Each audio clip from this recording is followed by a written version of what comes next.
Okay, hello everybody. I am secretly recording our first D&D session in Discord, just to see how it's going to play out. There's only a couple of us that have ever actually played on a Discord before, so we're going to give it a try and see what comes of it, and maybe I will make this a series that we can put up on the YouTube or something. Got the sneezes, making all the noises, the computer noises. So I will be surreptitiously making sure that everybody works in the background there. And yeah, we'll see how it goes. Mute that.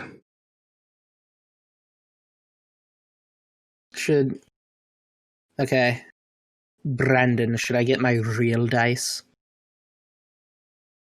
If you want to. Either way is fine. Okay. What was your character's last name? Anvil Arm. Okay.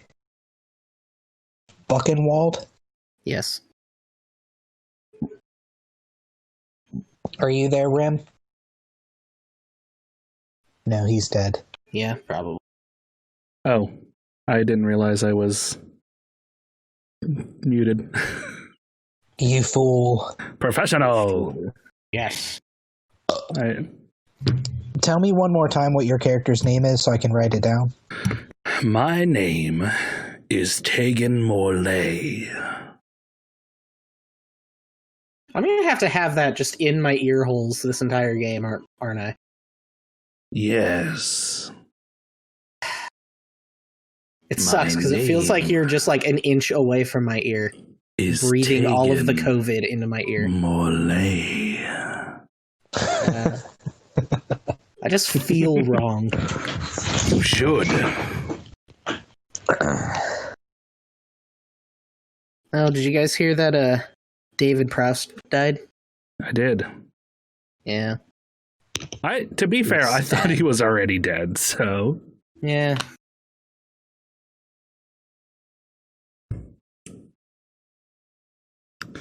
Oh shit, we didn't roll up your hit points. Did I not? No. It says current 27 max. Yeah, you should have more than that. As a fighter, you should. I have 44, and mine's a D8. So and I'm a tank. So how would I go about fixing that on here? 10 plus. Oh, I need to sign in to. Well, I guess I probably don't. Did you have any problem signing in, Bo, to D&D Beyond? Huh? I haven't signed in today. Okay, hold on. Let me switch over to my account. Just in case anything screwy happens. Hold on, Bucky. Hold on. Let me switch. Let me switch over first. Okay. I'm logged in as you still.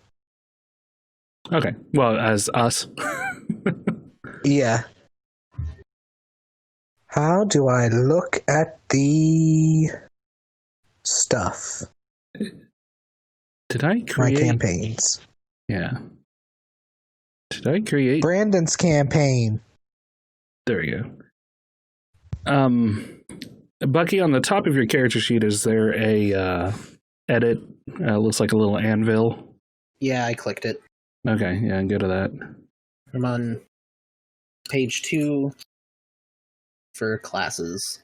Okay, click up there on the right that says Manage HP. Gotcha.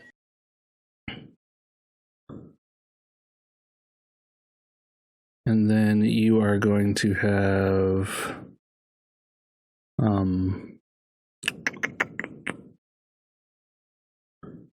Buchenwald.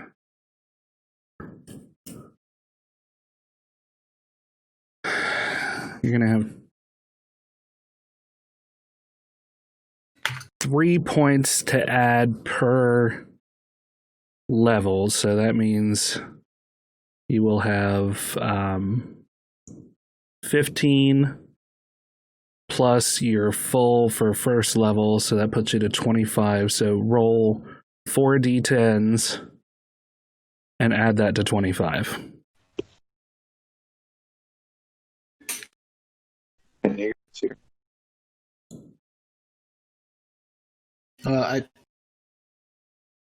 It's not showing me where to change anything.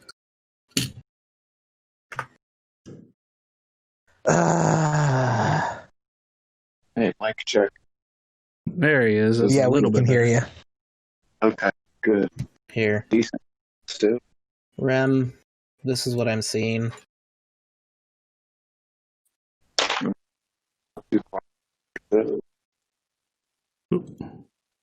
Make that bigger so I can actually see it.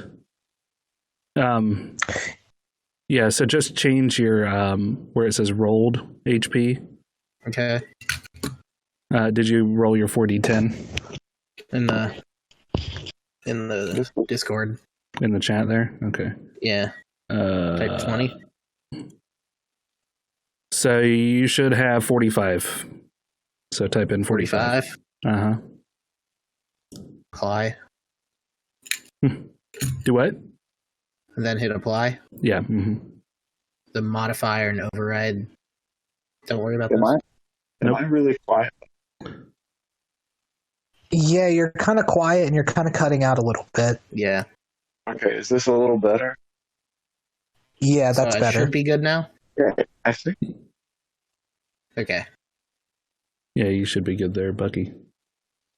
You're still cutting out a little bit, Ethan. Weird. Okay. I might have to switch headphones because I think it's using my cell phone speaker, but it's not using my Bluetooth headphone mic. Yeah. New campaign. Sounds like it. There's a lot of echo, so I would say you're correct. Give me a second. Uh-huh. Yeah, back out of the chat. Sorry. Not my whole phone, but just. But I feel like this is just going to be technical fixings. And not a lot, but maybe some. It happens. I should be done with this. It's so weird to just be getting ready to DM from my bed. Like I'm just sitting cross-legged in bed with my books and my dice and a notebook in front of me. What's your character's name, Ethan?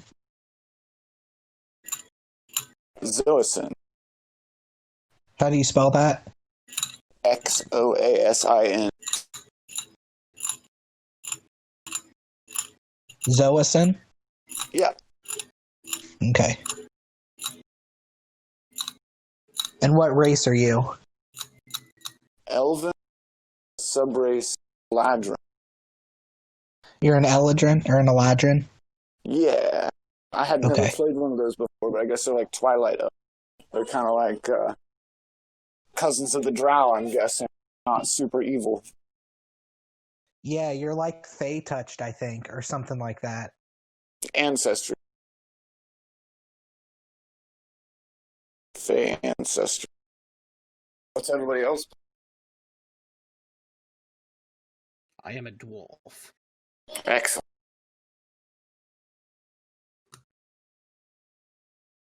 Remington is also an elf. He's an elven ranger. What kind of elf? Wood elf, I believe. Damn it! What kind? I was fucking muted again. Sorry. I'm a wood elf. Oh, nice. Yeah. I will hit everyone with my water hammer. Perfect. Perfect. My name is Tegan Morley. Stop it. Yeah.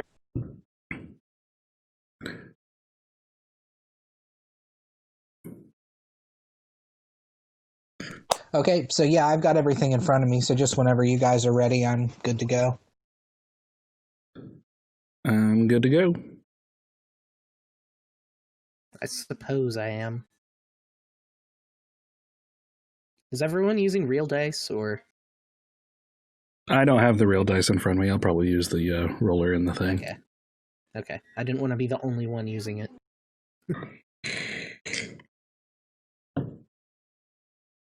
Let me pull up my notes real quick.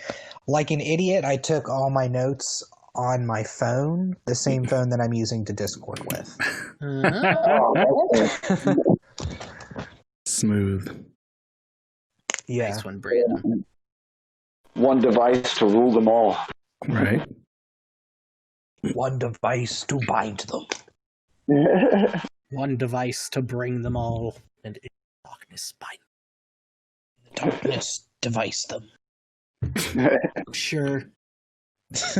In Mordor, where the shadows lie. Is Mordor in this case just an Apple store? Yes.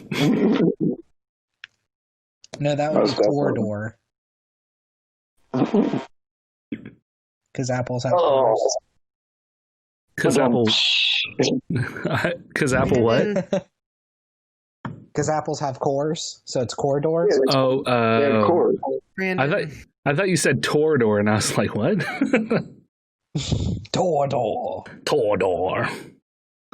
The knockoff Mordor. It's like half Trogdor. Not utter here. It's like the Ollie's brand.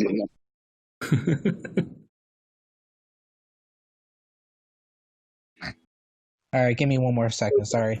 You're fine. Are you guys using the app for the character sheets, the D&D Beyond app as well? Yeah, I'm using it on the PC. I think Bucky is as well.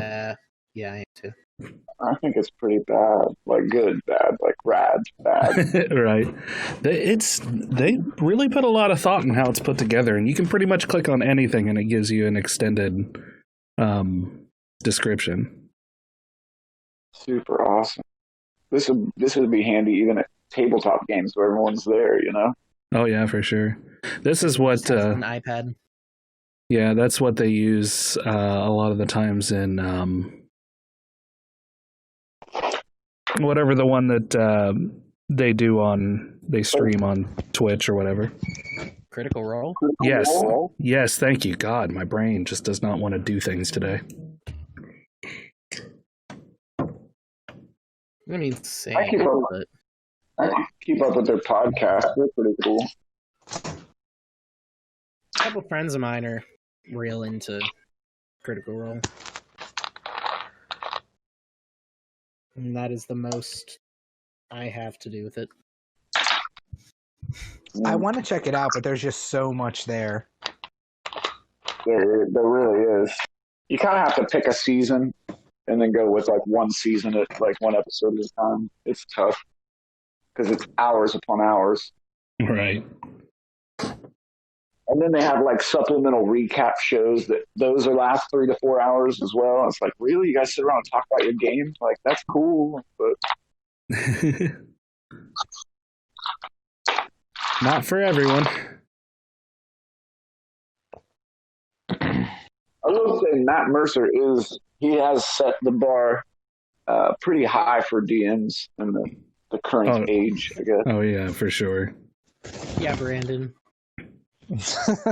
Yeah, Brandon, be as good as Matt Mercer. Granted, I have nothing to reference, so Brandon, you will be as good as Matt Mercer. Awesome. In his heart. Mm-hmm. All right, so from what I've laid out so far, you guys are part of an elite military force called the Striking Vipers. Is that what you decided on, or did you decide on something else? I don't think we had actually discussed what our name would be. I think I liked Striking Vipers when you and I were just talking the other day. But I'm down for literally whatever kind of squad name that we want to have. Yeah, Okay, yeah, if you guys want to decide on a squad name. I'll throw my vote in with that. I'm cool with that. Unless we have a competing idea. I mean, I wasn't here that day, so... I mean, yeah, if you have any idea for the name of a squadron, Bucky, feel free to throw it out. Nah. Yep. All right. Okay. Well, there you go. Fair enough. The Fellowship of Swag.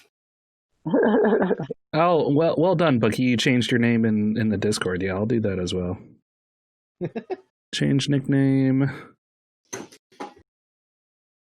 And Brandon is just DM Brandon. Tegan Morley. Tegan Morley. Tegan Morley. I like Brandon's voice better. Hi, the name's Tegan Morley. Nice to meet you. Hi. I don't want to be an Irish wood elf. That doesn't make any sense. Why not? I can be an Indian dwarf. Please don't. Please don't. But my friending, I want to hit all of the baddies with the warhammering, my friending. It's not even a very good one. No. My friend, I will be doing it. That straight up went Irish there. My friending. Let's just do this for a few hours. Right. I'm awful at accents as well. All right, Brandon, lead us off whenever you're ready. All right. So,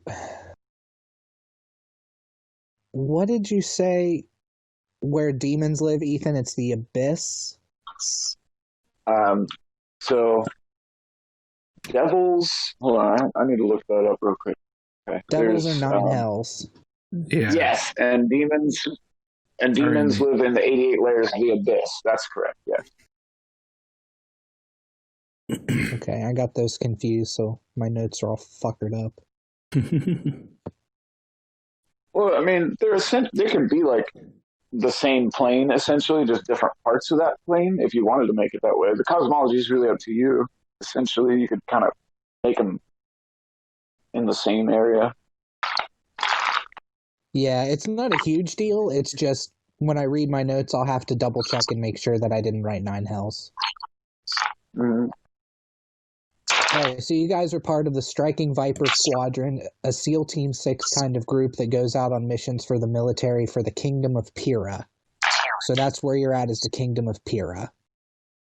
Okay. Pyrrah with a P, right? Yeah, Pyrrah. Cool. It's ruled by Enterog, a demon from the 88 layers of the Abyss. He's the king. And the kingdom is currently at war with Orkinray. Okay. What do we know about who they're at war with? What do you know about what? So you said Enterog is at war with Orkinray?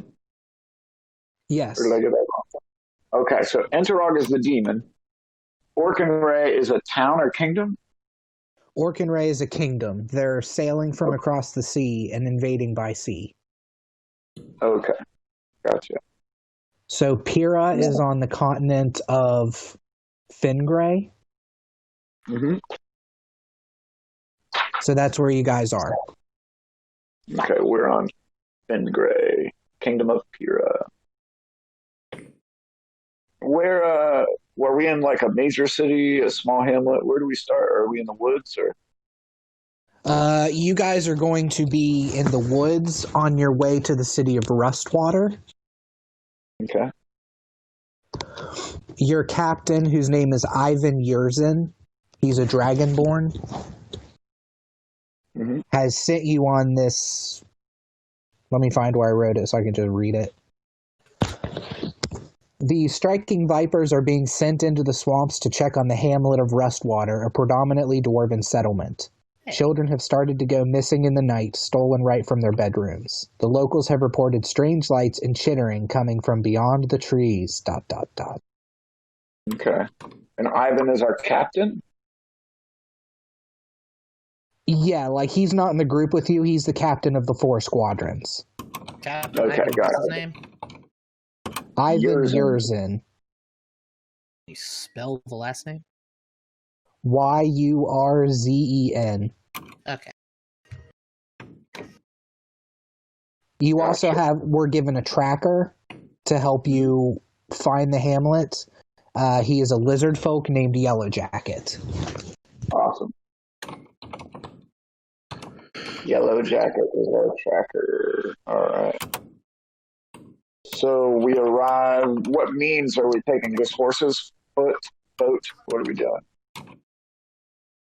Where you guys are at now, you're kind of out in the field. So it's up to you whether you would go on horse or whether you would go on foot. You do have access to horses if you want to take horses. The city of Rustwater is in the swamp, so it may be a little more difficult. What you know about Rustwater is that it's a trade town. They get their money predominantly from people traveling to Rustwater before they head out into the swamps proper. Mm-hmm. Okay. So there may be main roads leading to there, so horses might be an option for you. Well, I'm going to ask Yellow Jacket. So Yellow Jacket, what's the lay of the land coming up? Can we use horses? You can use horses to get to Rustwater, but after that you won't be able to take the horses any further into the swamps. I think it's a good idea to check out a couple at least, in case we need to make a quick exit. Okay, you guys do have horses. Because you're part of the military, you each have a horse you have access to. We'll say right now you're still at your, main base with the other 3 squadrons, and you've just been given your mission. Okay. Well, I'm going to look around to the group, say, hey guys, I'm going to head to the quartermaster's area and grab our horses and bring them back over here real quick. If you need to grab anything, meet you back here. I will await your return. So does everyone want to describe their characters? Since you guys describe your characters and a little bit about what you're like, since you guys know each other and have traveled together for a while already, stuff that you might know about one another. Sure. I'll go ahead and go. I am a Wood Elf Ranger. Very deep forest green eyes. I've got copper blonde hair and a lightly bronzed skin, because the Wood Elves tend to have a little bit more of that nature tree-like look to them. I'm 5'8", 263 years old, and I weigh about 96 pounds. I am actually a convert, and you guys would know this. I have, backstory. I came to the shores of Fengray as part of an advanced enemy scouting force. We were unaware that the orcish hordes of this land were far less powerful and organized than over in Orkinray. So despite great lengths to remain hidden, word of our party spread faster than we anticipated. This led to our defeat and capture. The orcs in our party fought to the death, and many of my elven brethren fell as well. Those who were left alive were imprisoned and questioned for months on end. While I was imprisoned, I didn't begrudge my treatment. I was a prisoner of a coming war, after all. It became clear to me that the elves in this land were far better treated than in my home in Orkinray. So while I did not divulge many secrets of the impending war, because I didn't really have that many, I did share battle tactics with several ranking officers and earned their trust. Eventually, I was given the choice to denounce my homeland and claim Pyrrah as my new home. I joined Pyrrah's military and quickly gained in rank as I continued to prove my loyalty in my new kingdom. Very cool. That's awesome. So there still might be some people who don't necessarily trust me. But I figure that our party itself, we've been doing our thing for a while, so I don't assume that any of you guys might not trust me, but that's totally up to you guys.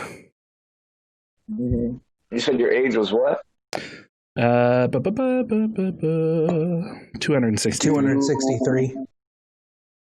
Yeah, I kind of underaged my character and overweighed him, so I'm going to change that. Yeah, whenever Rim was reading his character description, he said, I'm 5'8" and 263, and I thought he was talking about weight. I was like, Jesus Christ. I'm the fattest elf you've ever met. Listen, guys, I'm so fat, I'm B-word fat. My name. Oh, He's My even name by dwarves. Tegan Mollet. Your favorite enemy is Arby's. Well, I don't know what you're complaining about. They have the meats, so. they really do. All right. So you were originally from Orkinray, but you converted, and they offered you the conversion if you joined the military only, or were you like free to go and you just joined the military? I grew up military. I was conscripted into the Orkinray army at a very early age, so it's kind of all I know. So when I showed that I could be trusted and that I denounced my country, I decided to stay in the military. Gotcha.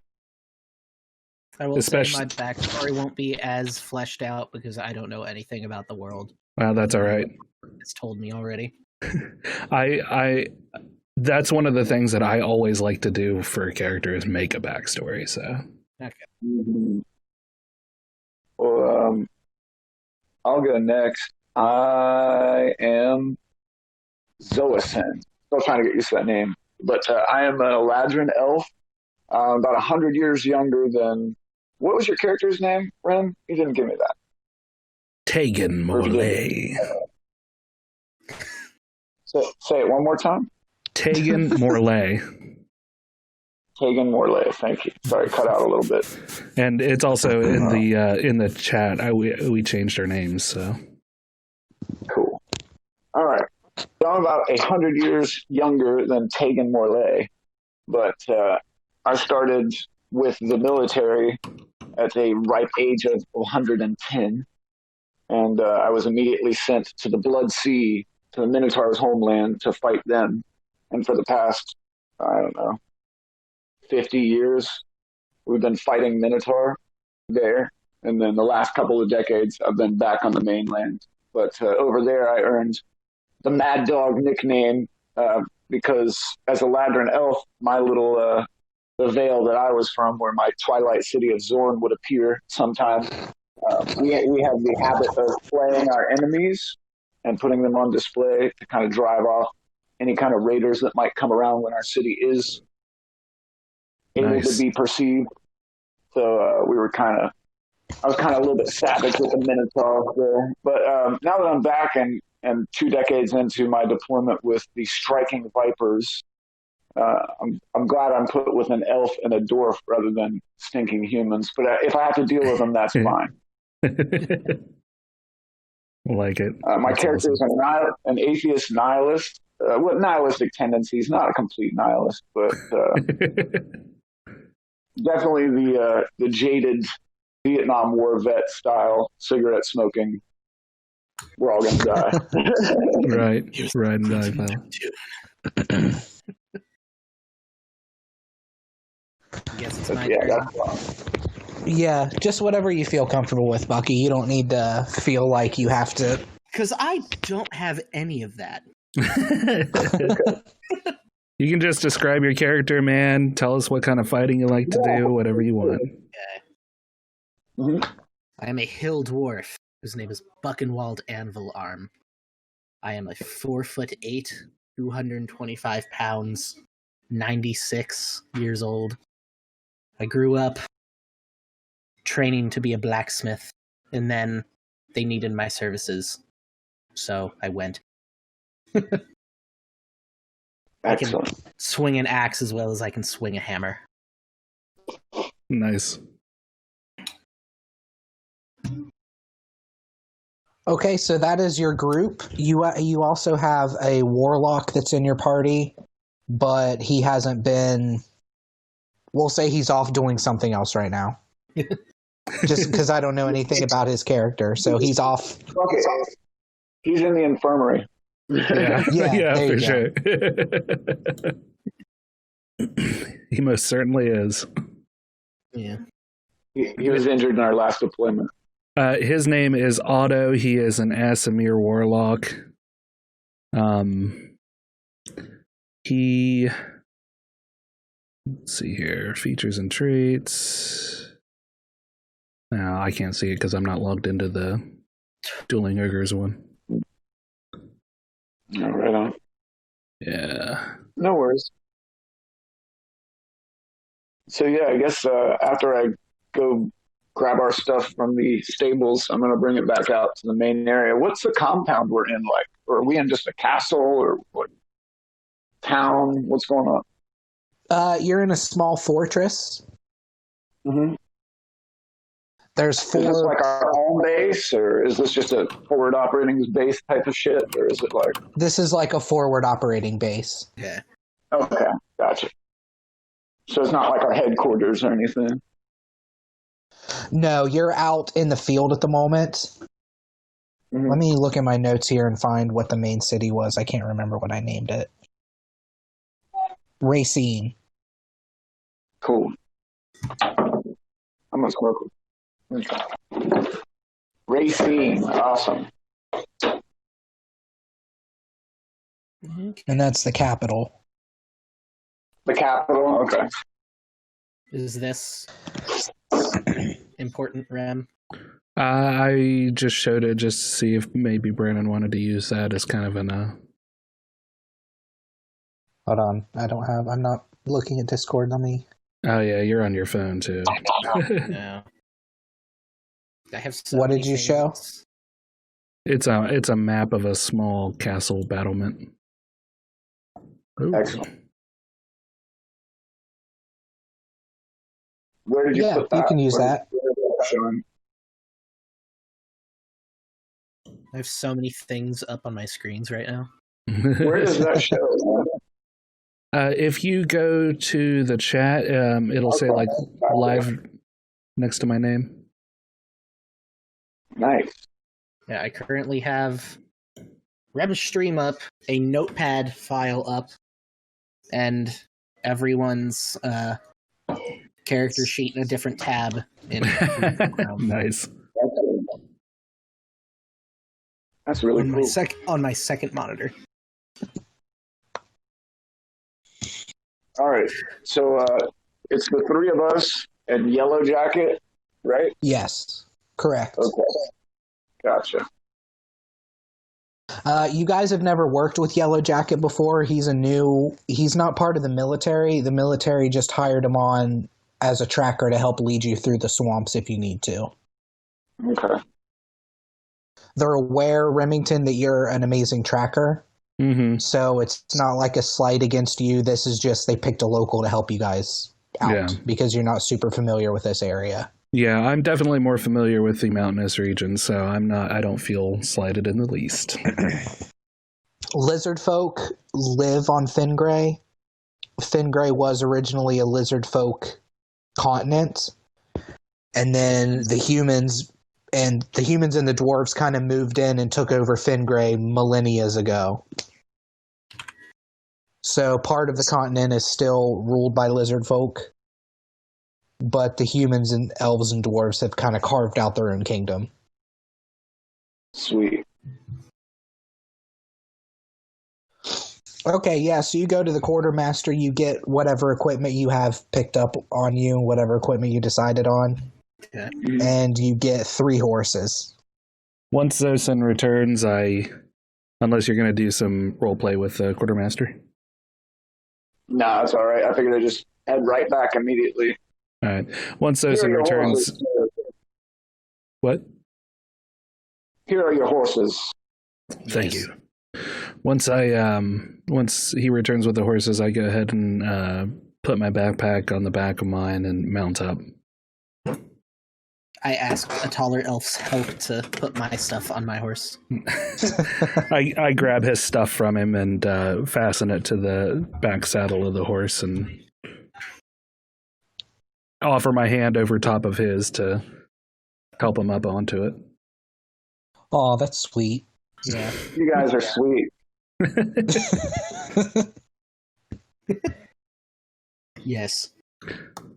Yellow Jacket turns to the group and says, all right, who am I riding with?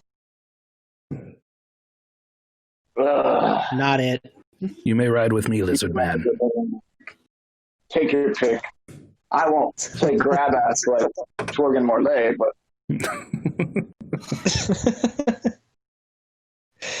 Yellow Jacket climbs onto the back of your horse, Remington. Okay. Or Tegan. Play grab ass. He likes a little bit of grab ass. Only a little bit, though. just a He gives you little. a wink. Just a small amount of grab ass. Oh. Well, I'll follow behind them once they go, since they're the two trackers. Yep. Oh, real quick, my personality traits that I chose. I face my problems head on. A simple, direct solution is the best path to success. And I can stare down a hellhound without flinching. My ideals are for the greater good. Our lot is to lay down our lives in defense of others. Bonds, those who fight beside me are those worth dying for. And I have little respect for anyone who is not a proven warrior. Excellent. Okay. I think my traits were harsh, begrudgingly good. What else they got? My bonds, I believe, were... my third trait was nihilistic somewhat. My bonds are familial bonds from back home in Zorn, and obviously the squadron. I think that's it. I picked, I like to talk at length about my profession, and I'm well known for my work, and I want to make sure everyone appreciates it.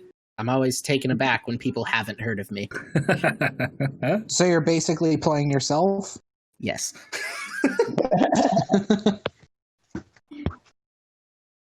Where's this? Okay, so your captain, Ivan, has told you that whenever you get to the town of Rustwater, you can search out the alchemist named Enoch.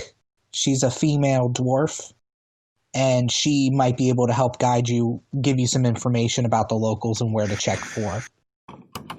Okay. Enoch. All right. So I guess we'll head out then. Mm-hmm. I'm going to look over to Tegan. I go, which direction is this? Which cardinal direction, Tegan? West. We shall be heading due west. Excellent. And I go ahead and take off and take the lead. Okay. All right, yeah, you guys head out. It's a pretty easy ride, actually. Like I said, Rustwater is a pretty well-known town as far as trading goes. So it can get a little dicey to get there because you have to cross through the swamp at certain points, but it's not... It's like the last outpost before you get into the actual swamps. Heard. Okay. Okay. How long does it take us to get there? It's about an 8-hour ride.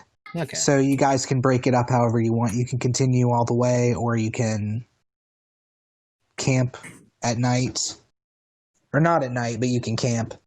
It's about 8 a.m. now as you guys leave. Okay. Okay. All right.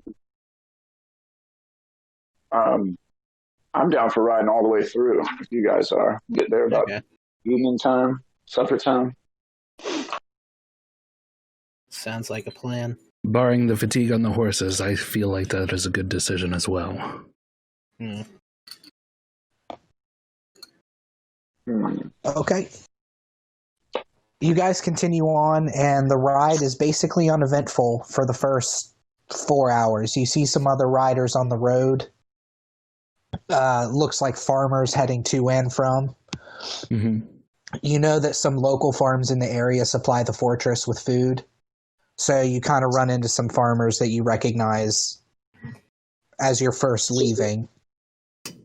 But then the rest of the ride is uneventful. Remington, you take the lead, right? You said? Yes, sir. Okay, roll a survival. Real quick, what kind of landscape are we in while he's rolling that? I know you said our end is swamp. Yeah, you're kind of heading into the swamp, but you're in a mountainous region at the moment. Okay. I gotta run upstairs real quick. Okay. You're at like the base of a mountain. Okay. Gotcha. I got a 16. A 16? Mm-hmm. You notice that your horse is starting to get skittish. And, Okay. and you kind of notice that the horses around you that the other people are riding are acting skittish as well. I Just slight movements in the way that they move. I held up my hand in a closed fist, signifying to stop.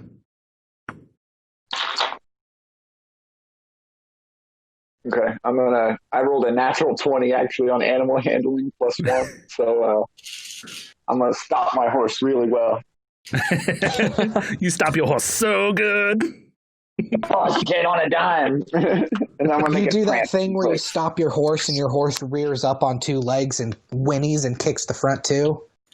And it looks super impressive. I'm gonna quickly unsheath my rapier and do a Z in the air. What is it, Tegan? What is it, Tegan? I turn and I put my finger to my lips, and then I dismount deftly. Okay. And I am going to hand the reins off to Yellow Jacket, and I'm going to scout ahead. I'm going to slip in. I'm going to kind of slip into whatever underbrush I can make my way into, and turn on my eyes and ears. All right, so you slip through the underbrush, roll a... If you need to look at my thing too, let me know. I've got nature, and then of course my perception, It'd be investigation stealth is what I was... Okay. So I was pulling up a character sheet, because I still, as much 5e as I've played now, I still can never remember all the skills and which to roll for. right. So stealth would be 1d20 plus 2. I got a 12. A respectable 12.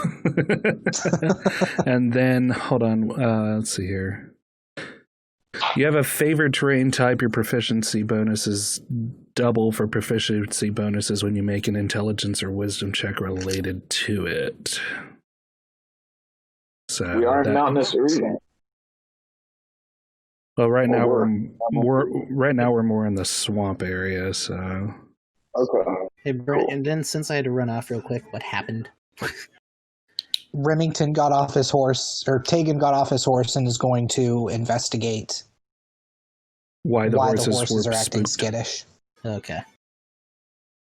All right, so you slip through the brush and you get a little bit further and you notice that there are some limbs that are down on the main path that are blocking the path. Like a horse could walk over them, so they're not high enough that they're fully blocking the path, but limbs have been knocked down to almost obscure vision. Gotcha. Okay.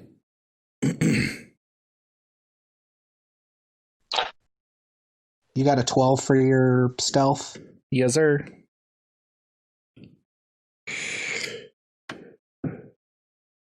If you want to keep your rolls private too, if you want to do them in big heads only, you can do that as well. Some of them I'll do by hand. Okay. Oh yeah, you have your dice with you. Cool. Yeah. Okay, so you're now at the point where the brush, you can see the limbs over the road, but you're still kind of stealthed off to the side. What do you want to do? I'm going to go ahead and ready and knock an arrow. Okay. And I'm going to stop, hunker down, and do a... see, I have passive wisdom, or I have passive perception of 14, 11 passive for investigation, and 14 passive for insight. But I'm going to go ahead and do a proper perception check.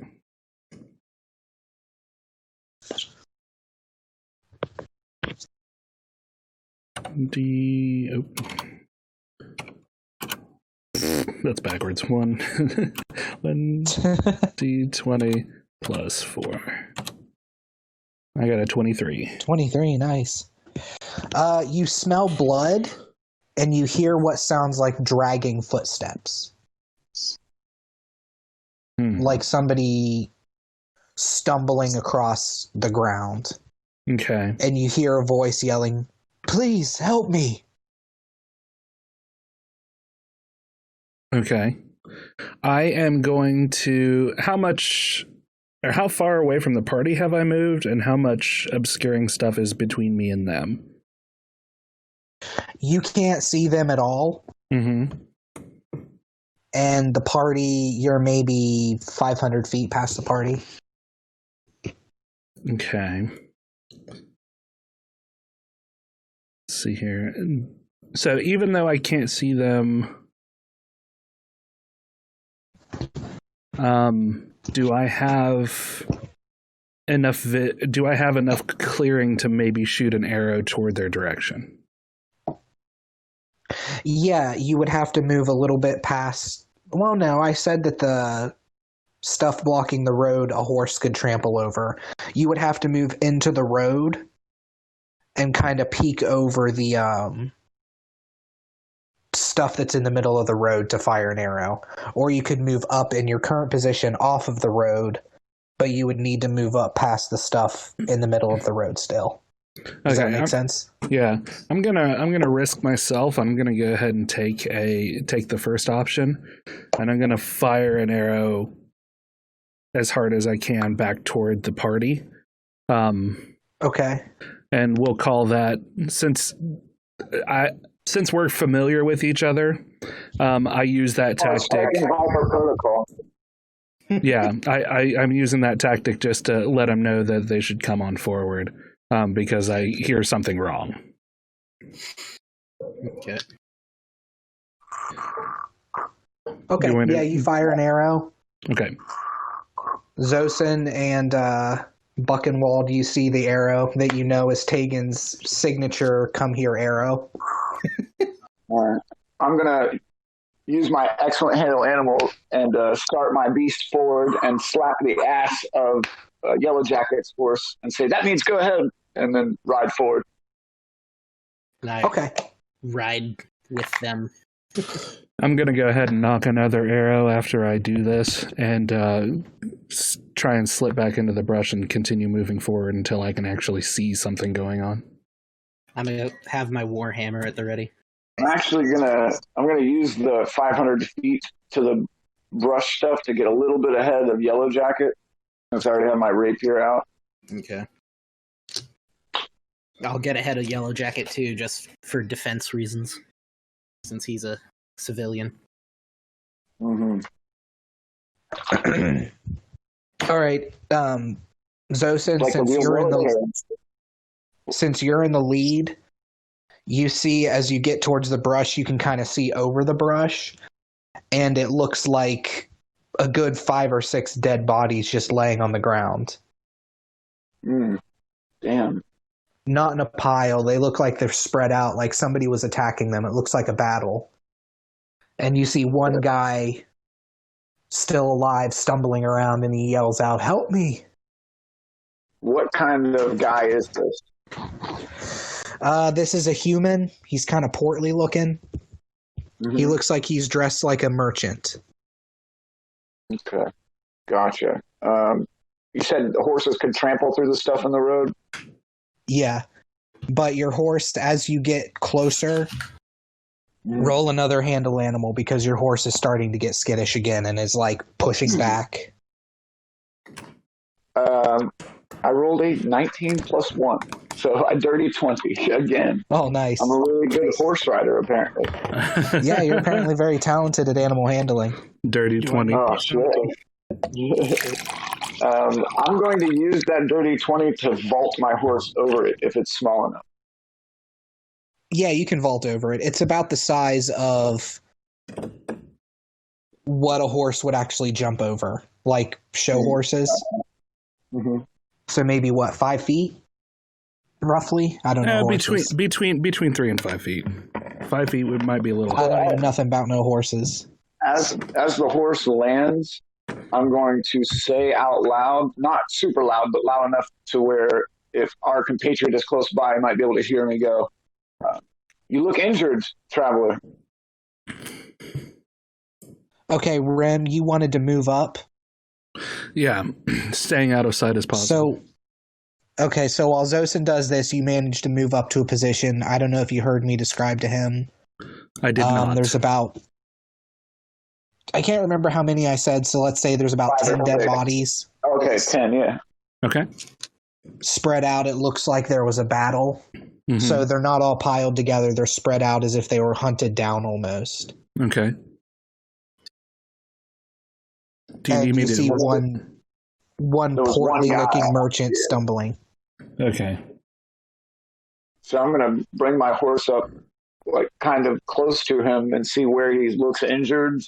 Just what can I see? I'm going to ready up doesn't- to attack him if I need to. Okay. His hands look bloodied, like he's defended himself against something. His clothes aren't ripped or anything, but he looks sick. He's stumbling and he looks like he's going to throw up. And he looks at you and he says, "Help me." Quick Stay right question. there. I'm going to, like, point my rapier down. Good question. Where am I at? You've ridden up behind them, so you can jump your horse over. You would need to roll an animal handling check Okay, what's that? because your horse is getting skittish. It should be on your character sheet. I imagine you don't have it as a It's proficiency bonus No. skill, so it would just be your wisdom modifier. Okay. I don't roll anything. You roll a 1d20 plus whatever that bonus is next to it. Okay. Got a Yeah, mine was plus 6. 1. Okay, your horse, you're riding it at not a fast pace, but you're riding it at a decent clip to keep up with Zosin Mhm. and Yellow Jacket, and you're going ahead of Yellow Jacket, and you get to about 15 feet from where the sticks are falling in the middle of the road, and your horse just bucks and throws you off. Oh, damn it. Ouch. Yeah. roll an acrobatics check, see if you land on your feet. 8 plus 9. You got a 9 total? Yeah. No, you land on your back. Oh, fuck. Ow, my dwarvish back. You're used to laying on your back, so it doesn't bother you at all. Oh. All right, Ethan, what did you say you were going to do? You were going to point your rapier and do what? I'm just keeping him at a distance, rapier plus arm's length, and I'm going to say, stay right there. What's going on?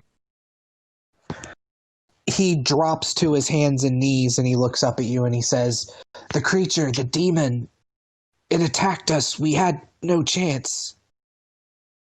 Okay, you said he looked sick. Yeah, he looks like he's going to throw up. He's like convulsing on all fours as he talks. Can I roll a medicine to see if this is like an illness or if this is like an effect? Like if it's an illness or not? Like if it's a, I don't know, a medicine Yeah, you can illness? roll a medicine. Or a Okay. supernatural illness. I got a 14 plus 1, a 15. A 15?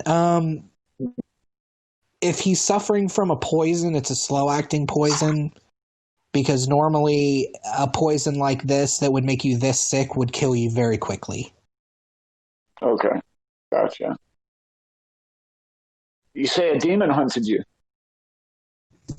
Yes, he killed all of us. Please, you have to kill me.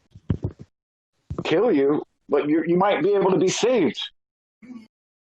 They're Like the hatching. Patriots might have they're hatching. I'm going to kill him. But I'm going to fucking kill him. That's all I need to hear.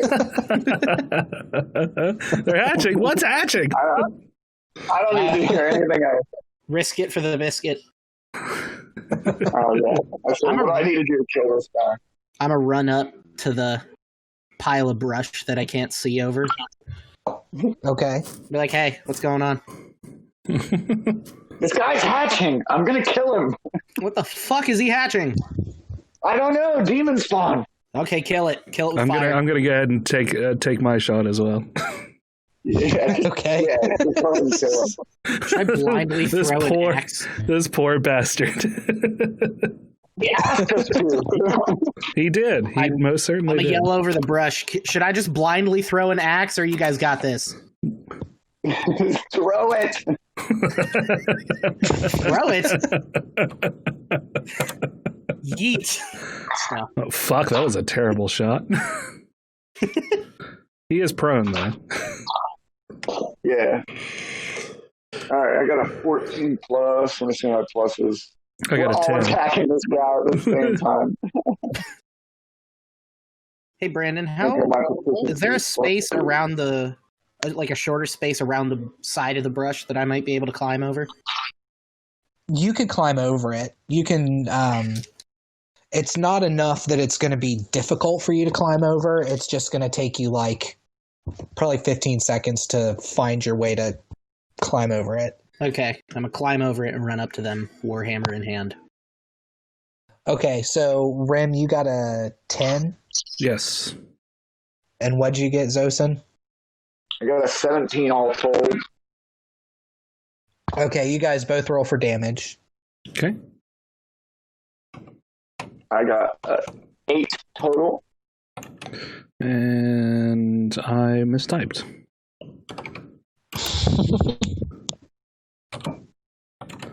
I got a 5.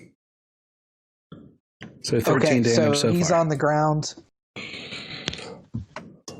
And between the two of you, Buckenwald, right as you get up with your warhammer drawn to take a hit, Zosin drives a rapier through his head while an arrow hits him in the chest. And the guy just he's double dead. He's double dead. Double dead with Mark Summers. Double dead, double dragon. What time of day is it right now? You guys have been riding for about 4 hours, so it's about noon. Okay. I'm going to whip a torch out and put my rapier away and light the torch. I have my warhammer at the ready in case whatever's hatching decides to keep hatching. Before he lights the body, I'm going to come and retrieve my arrow. Okay. Yeah, and then I'm going to dig in my backpack and take out my 1 quart of lamp oil. I'm going to ask Yellow Jacket if he'll drag the bodies over here in a pile. We're going to burn these motherfuckers. I've seen demons like this before. They hatch out of the corpses. I don't know. Yeah, Yellow Jacket hops off and he gives you a nod. As you as you are dragging the first body, the guy that you killed, you notice on his chest, it looks like something's moving underneath the skin. All right, I'm going to immediately throw the lamp. I'm going to stop where I am with him, throw the lamp oil on him, and shatter it, and then light him up. I'm gonna come up behind that and just hit it with the warhammer as hard as I can. I'm going to continue to help gathering the bodies with Yellow Jacket. Okay. So you light the body on fire. You see the movement underneath has started to, as the body catches flames, the movement under his chest starts to swirl around almost like a concentric circle. Yeah. And then the skin starts to bulge and you see the skin start to rip apart as teeth make their way out of his chest. I'm smacking that fucker with my hammer. That's when you swing down, so roll to hit. Okay. 12. I'm going to look around. Did you just roll the dice? Yeah. Okay, so if you go to on your spell sheet, if you look at me, if you go to actions, you're going to add this number right here. 1 second. Actions, where's that? So if you click on actions on your spell sheet. Oh, okay. Okay. You can, for my warhammer. Yeah. Mm-hmm. Okay, so 12 plus 6, that'd be 16 18. or 18.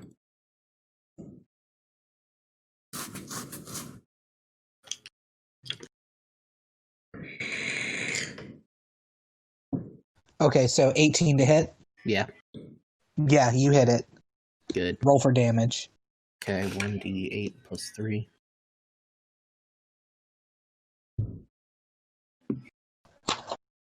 Uh, 8 8 damage. plus 3, so be 11 damage. Yeah. Okay, this thing starts to burst out of his chest, teeth gnashing, and you smack it sideways and just smash it apart. Blood sprays everywhere. It's like a bright blue blood. Ooh. Gross. Ooh. Or the crab-like. Well, it looks like this is our starter log. Indeed. I'm going to go help get the rest of the bodies. And I'm going to lay my torch down on the path next to this body, like a good 5-6 feet away. And then I'm going to draw my rapier as I go to get the other bodies in case one tries to do something like that. I'm going to stay here, hammer at the ready. I don't trust anything. As I'm grabbing bodies, I'm going to ready my dagger.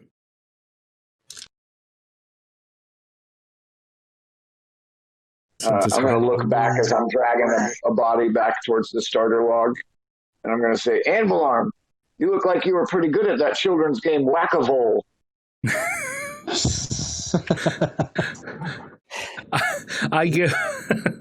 I stop for a second and look at Zosin, and with no expression, I shake my head and just continue pulling. And I'm just going to shrug. Is this really the time to be making jokes at my expense right now? A little bit of gallows humor never hurt anyone. Yeah, fair enough.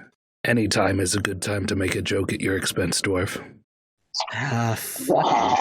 Still delivered completely deadpan.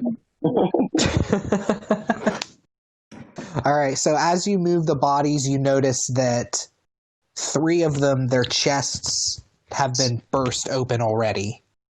Oh, great. The other 7 bodies, you can see movement underneath the skin as you're pulling them, but there's been no emergence yet. Wherever I see movement, I attempt to jam my dagger into it, if I'm dragging a body. Okay, yeah, you don't need to roll. You can, where you see the movement, you can just jam your dagger into it and twist it, and whatever is in there you've killed. Cool. Be wary, friends. There are more afoot. I'm going to do the same with if I'm dragging one that I see, and then we're going to try and build a big fucking pile of burning bodies. Brandon, you said we're in like a forested area right now? You're on a main road, but yeah, you're in kind of a forested area that's slowly leading into a swamp. Okay, is it kind of dark at all? No, it is about noon. Okay, then. So the light through the trees... Go ahead, sorry. The light through the trees is making kind of a canopy, so it's a little bit darker than what it would be if you were just standing like in an open field, but for the most part it's like daytime out, it's light. Okay. If I look around like deep into the woods, do I see anything? Roll a perception. Okay. That's just regular D20? Yeah. Okay. 11. You think you see movement kind of off of the path to your left from where you came. If you entered the path and the dead body was directly in front of you, where Tegan had snuck through the woods was on the left, and you think you detect movement coming from the left. Tegan, do you see anything off to the left? I thought I saw movement. I take a moment to look over that way. Okay. See if I can spot anything better. It's perception, Tegan, what do your elf eyes see? With thine elf eyes. I don't see shit. I got an 11. You can see, just because you're a ranger and you've been in the woods for long enough, or you've been around being a ranger long enough, you see that the leaves are moving in a way that something is in there. You can't tell what it is, but you can see that something is moving these leaves. Okay. And is trying to stay still. Okay. I cannot see, but there is something moving the leaves over that way. Be wary. Okay. Are we? Have we finished piling the bodies, or where are we at on that? the bodies that you move, you've managed to gather all of the bodies. Under one of them, though, there was a creature that looked like a snake with a giant mouth that, as you flip the body over to drag it, had something emerge from its chest already. And this thing is underneath its body, and it's coiled, and it kind of rises up like a cobra and bares its teeth at you. Oh, shit. How far away from me is it? You just flipped up the body, so you're like 3 feet from it. How far away am I? You're gathering up bodies, too. So, I mean, you're within like 20 feet of them. I got a 21 on a nature check to see if I recognize the creature. Yeah, these are aberrations. This is a slod tadpole. Ah, okay, so I definitely know what it is then, since aberration is my second. What do I know about a slod tadpole? They're voracious, but not super difficult. They're pretty easy to kill. Okay. They are spread through incubation by red slods. Okay. Who will attack somebody and infect them with these things, and then they hatch from hours to days. Okay. I relay this to the party. Be mindful of red slods. Okay. They could be lurking in the shadows. Yeah, you can make an attack on it. Okay, I'm gonna go for it. Okay. See my character sheet. Hold up.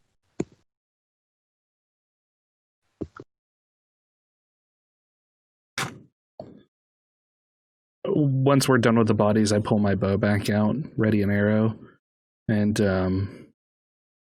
Okay. I got a 21 all told with my rapier. To hit? Yes, to hit. Yeah, you definitely hit. And 3 + 4, 7 damage. Okay, yeah, you kill it. You jab it as it's kind of coiled up like a cobra.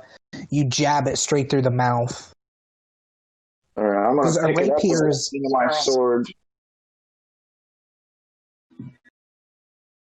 Is a rapier like a pirate sword, or is a rapier like a stabby? It's like a a super thing thin blade with. Yeah, it's a fencing sword. Yeah, maybe a little thicker, but yeah, it's kind of like what a swashbuckler would use. Gotcha, like Errol Flynn style. Like, yeah, exactly. The Three Musketeers, for sure. Like a Puss in Boots. Mm-hmm. Yeah.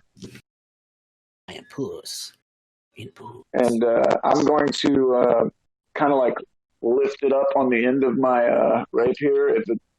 How big is this thing? It says they're tiny aberrations, so from the picture, it looks like they're maybe like 2 feet long. Yeah, probably about the size like of a cat.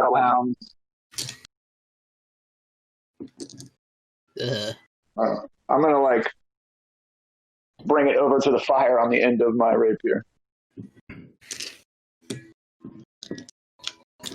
Yeah, rapier is primarily a stabbing weapon. Okay, yeah, that's what I thought. Yeah, piercing. Mm-hmm. Buchenwald, are you going to go over and maybe check out what's happening in the bushes? And if so, I will back you up with my bow. Okay, I can. I'm going to go off that way. I have my warhammer in my right hand and a throwing axe at the ready in my left. Did you hook him up with a magical weapon, by the way, Brandon? Or a magical something? No.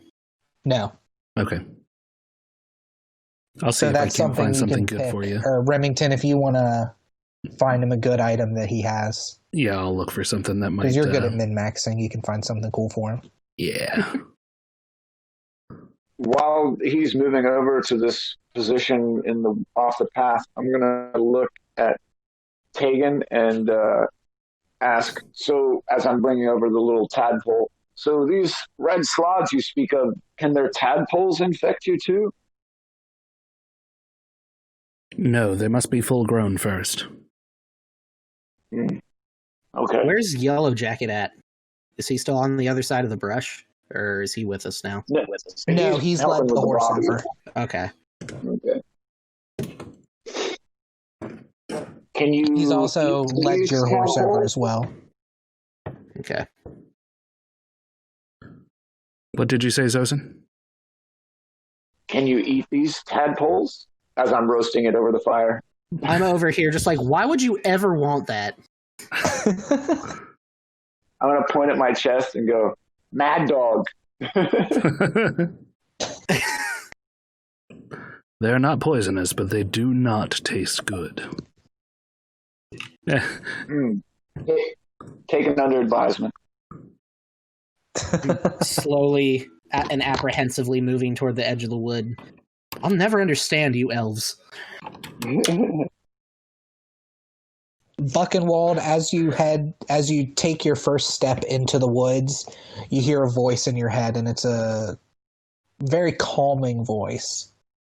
And it says to you, "You've killed my children." I'm gonna just go back to the fire and be like, yeah, no, someone else go. I might be a tank, but I'm a cowardly tank. That's classic dwarf. Tegan, I just heard a voice in my Nope. head telling me that I killed its children. Oh shit! I'm gonna like shake the slod tadpole into the fire off my rapier and just assume a ready position. Yeah, let's just get ready.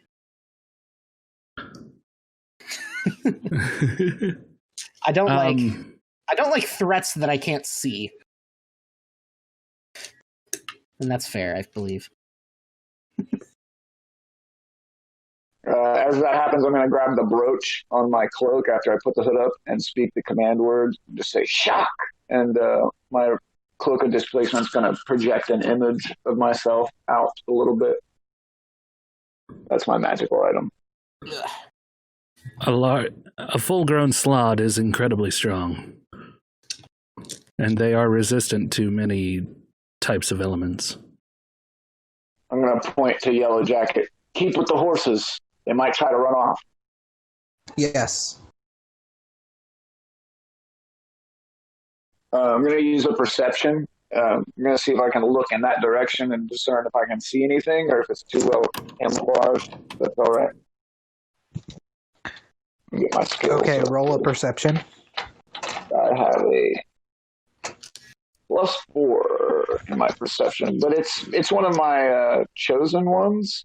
So is that +4 on my character sheet? Is that my bonus doubled?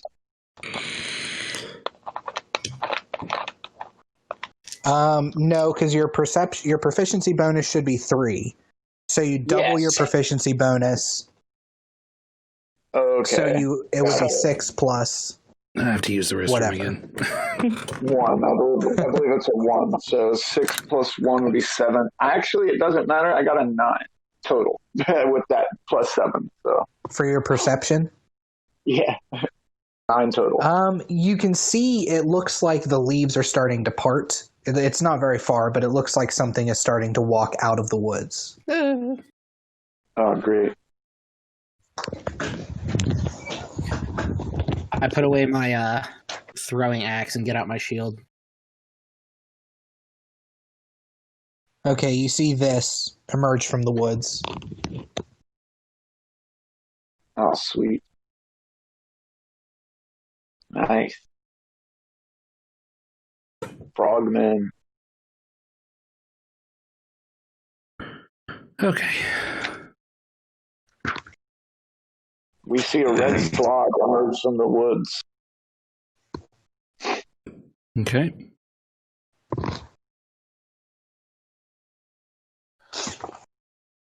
As soon as it pops... It's walking on 2 legs.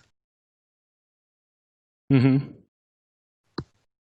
Sorry, I got feedback there. I heard myself and it really fucked me up. Do you still hear it? No, it's good now. Okay. What have we learned? It's walking on 2 legs, and you all hear in your head now, "What have you done to my children?" What have you done to these farmers? I have made them into my wives. I immediately take a shot on her. You take a shot? Oh, yeah. That's fucking creepy. Okay. Hold on, let me get back to Roll my 2 character hits. sheet. Let me get back to my character sheet. Hey, shay. Because like a dummy, I didn't open it up in a new tab when I was looking for Bucky Magical. Okay. Okay. You're an all-star. Get your game on. Go play. God damn it. Let's see here. Brandon, how far away is this thing? About 30 feet. Okay. See, I have advantage wisdom survival checks to track them. I learn a language of theirs of choice, apparently. Oh, fuck. I didn't learn my languages. Damn. Which I didn't realize, and it didn't give me that. Yeah, I'm not sure what aberrations would speak. You can just look up and see and It's pick a language from aberrations. Primordial, Slad, and Telepathy is what they speak. I have one pulled up here. Yeah, I could tell by the way you were like, they have damage resistances to all kinds of things. It depends on the color, it looks like, but I figure if it's a favorite enemy. My ranger knowledge tells me they have a passive perception of 11. Wait, how old is your elf? How old is Taken again? 268 or something like that. 263. Okay, so he's been around a minute. Yeah, well, and it's like I said, it's my favorite enemy too. So I have studied them. As best as you can study an aberration, anyway. How does one study an aberration? Alien books. bastards. Through books, mostly. Oh, okay, that's fair. I have advantage on survival checks and favorite enemy. Also learn a language if they speak one at all. Is that all you get from favorite enemy? Yeah, you don't get any bonuses to your attack anymore. Well, that's fucking dumb. Okay, Yeah, well, you I'm should gonna go just ahead. go fuck, dude. I'm gonna go ahead and shoot my shot then. All right, R space 1d20 plus 7, 24. To hit? Boom. Yes, sir. Okay. You hit. 1d8 plus 2.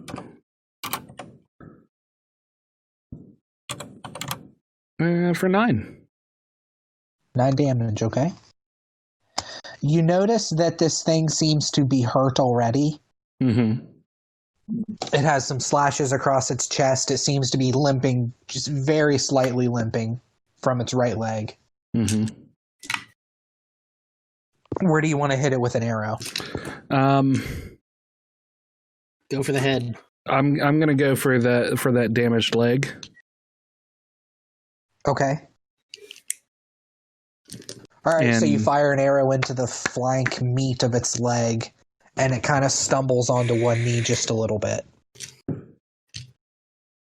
It lets out a primordial cry in Slod.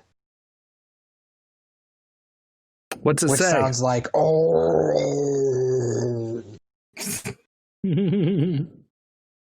Are we slowly moving toward it, or are we... We are going to roll for initiative now. Okay. It's going to be a little hard. This is probably going to be a learning curve, just as a heads up, not having a board in front of me. Okay. So you guys are either going to be on it or not on it, is how I'm going to do combat. You can still say, like, I want to move 15 feet away from it, but if you want to be on it, just tell me that you want to be within 5 feet of it. Gotcha. Okay. Got an 18 plus 1, 19. For your initiative? Yeah. Mine's 17. Okay, hold on. You're writing these down, I figure, Brandon. Yeah. Okay. 20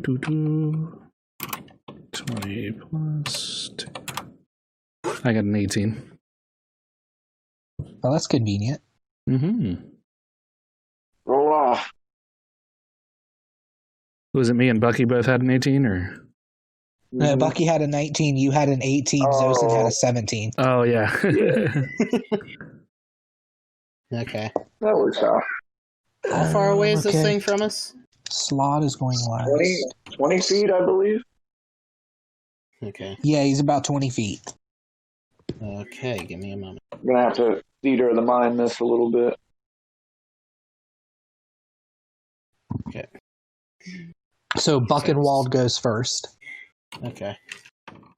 So if it's 20 feet, I'm going to throw one of my hand axes at it, which is a 1d6 plus 3.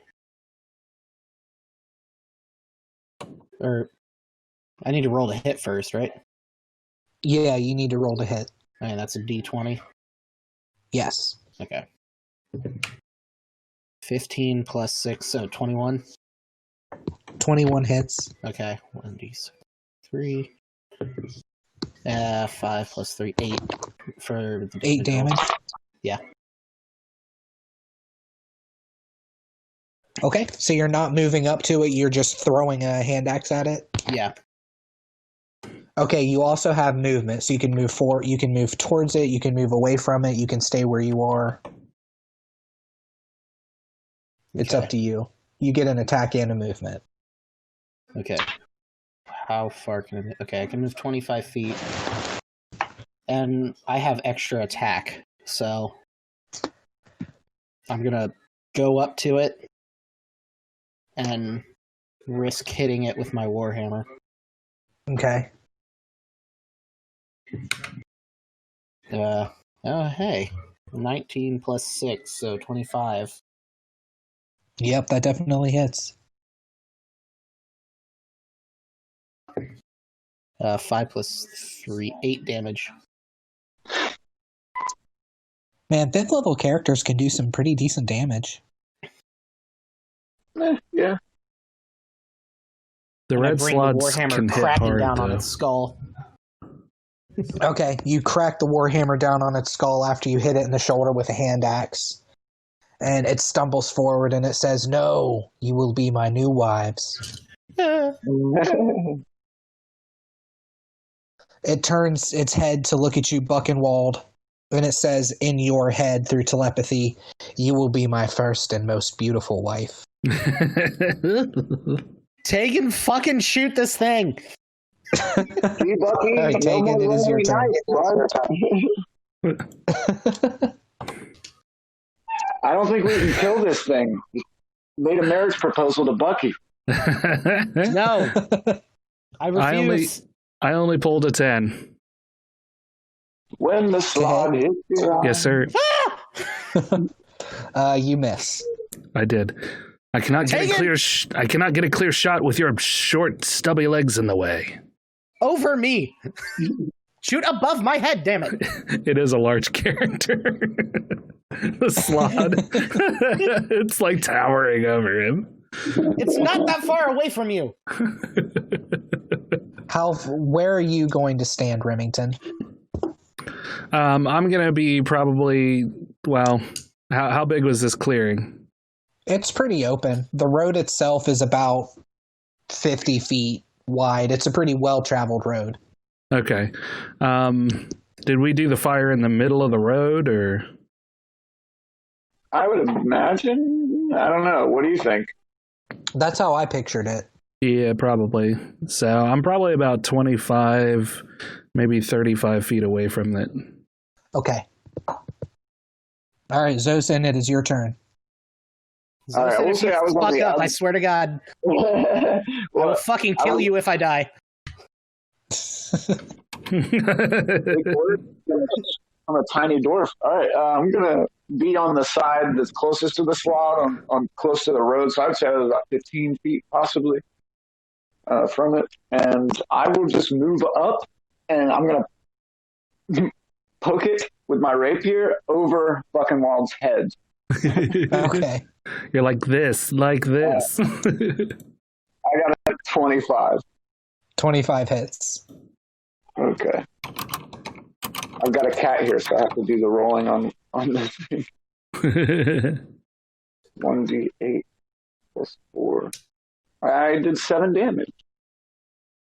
7 damage. Mm-hmm. And I have my Cloak of Displacement on, and yeah, so it gets disadvantage on attack rolls against me. Okay. That's a pretty cool magic item. Yeah, that's a good choice. Oh, yeah. I was looking at that one as well. It's super good. For rogues, too. Oh, by the way, I have go ahead. I have a my magic item was the ever smoking bottle. Ooh, nice. Which I thought would be really good for us if we needed to make an escape. Mm-hmm. It's awesome that you took that, because I almost took the Cloak of Montabont that lets you do Dimension Door. Then I'm over here. Yep, then you're over here with nothing. Yep. I'll get you something. Guys. I'll get you something. The quartermaster ran out of all the good magic shit by the time I got there. Right. Now, this is stuff you guys already had. Yeah. This is something that we've got from adventuring together over time. Whoa, hey, did I cut out there for a minute? Yeah. Okay, what's the last thing you heard me say? That you almost took a cloak with Dimension Door. Oh, okay, so I'm also going to tell Bucky that I'm going to say, hey, if you back up a little bit, 15 feet, I might be able to get a critical strike on this thing, just so he knows. Okay. Okay, so Buckenwald, your AC is 19, correct? Yes. Okay, this thing goes to attack you and hits once out of 3. Okay. So it goes to bite you, but it's right as it goes to bite, that's when Zosin stabs him in the neck. So he falters a little bit. Then he swipes at you, and you definitely block it with your shield. But by blocking, you leave your chest open just a little bit, and he slashes you with his other hand. Okay. So now you need to roll a Constitution save. Which is that D20 plus whatever my modifier is? Yes. Okay. 8, 10. A 10? Yeah. A 10, huh? Mm-hmm. Just a 10? I have I rolled an 8 and I have +2 modifier. Okay, so not a 14. The Constitution is 14.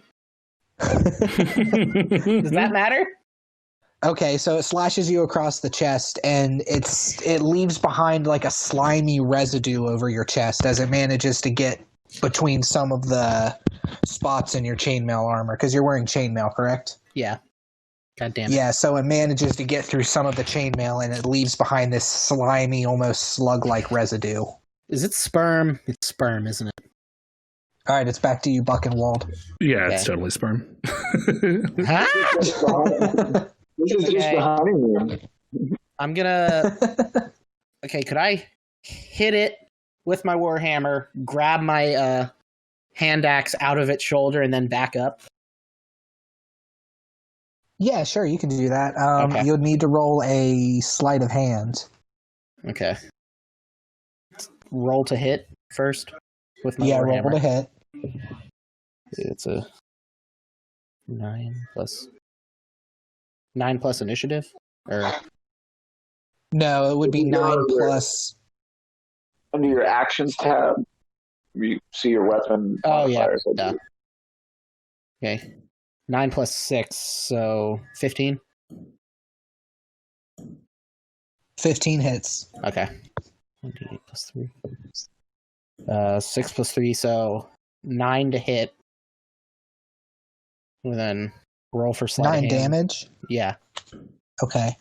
And then roll for sleight of hand, which is a d20. Yes. Okay. A d20 plus your dexterity. Okay. 18. Okay, yeah, you got it. You Okay. pull the hand And then axe out. I'm gonna move back 25 feet. Okay. Does moving cause attack of opportunities in 5e? If you're moving out, yes. Out of threat range. Yep. Yeah, if you move Okay, out, so it yeah. gets one attack on you, Bucky, Shit! as you move out. Also, I forgot to roll for damage when he hits you. So I have to do that too. Nobody fucking talks to me on Facebook Messenger all day until I'm doing something, and now I'm getting blown up. Welcome. Welcome.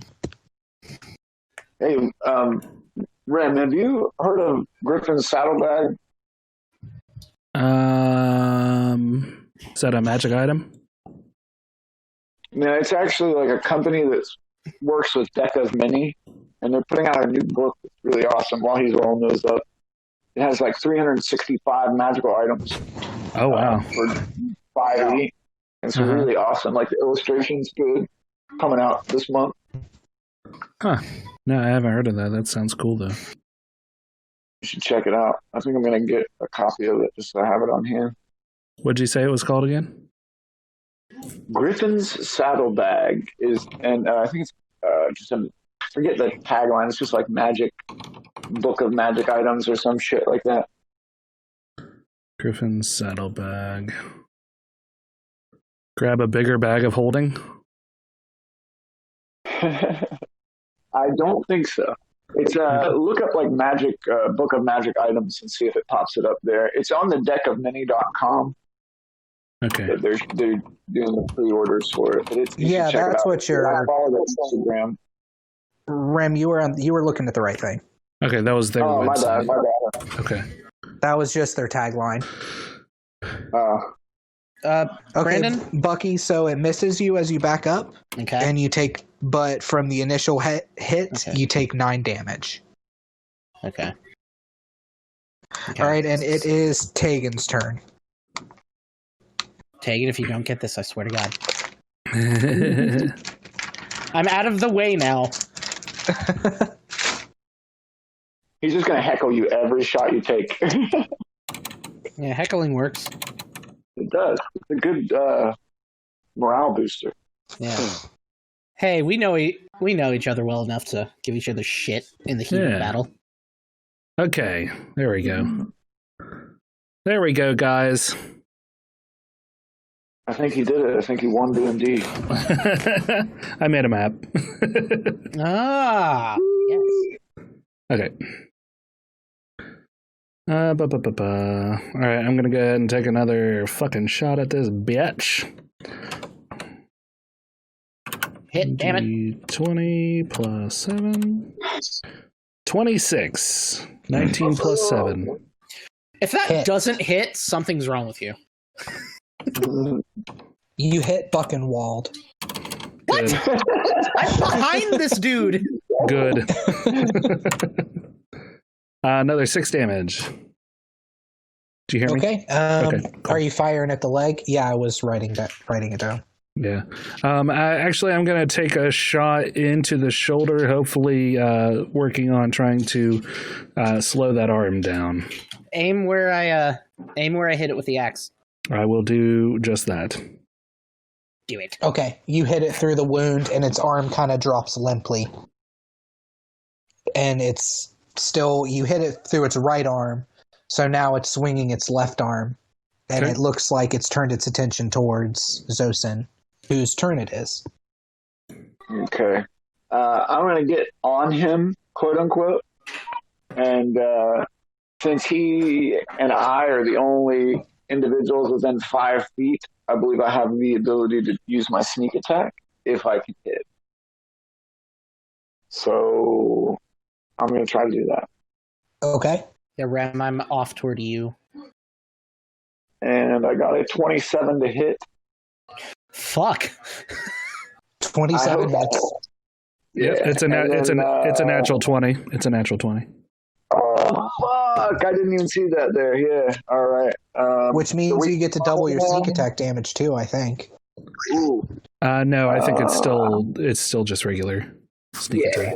I think you double the D8 though. Hold on. So Yeah. I believe it's 2d6 or is it 3d6 at this level? Let me check my character sheet. I haven't looked at that part of it.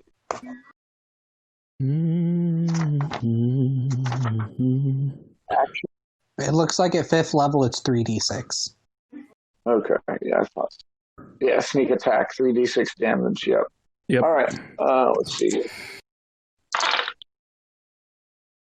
10. So my sneak attack is 10, and then my first d8 is a 5. So 15. Well, hold on, I keep my d8 separate. So the first d8 is 5. Second d8 is 5 plus 4. So 14 times 2 is 28 plus the 10, right? So 38 damage? I believe so. Yeah, I think I just cracked this motherfucker. Yeah, how do you kill him? You just killed him. I'm gonna just right through the eye, like straight through the eye with the rapier into the mushy gray matter. Okay, yeah, he turns his attention towards you. He kind of rears back a little bit as he hisses, and you just stab him straight through the eye. His other eye goes wide for a moment, and he sort of takes a half-hearted step towards you as he swipes, ends up just brushing across your chest, and then he drops to the ground dead. I'm gonna definitely sidestep and just look at him and go, "No one hits at me."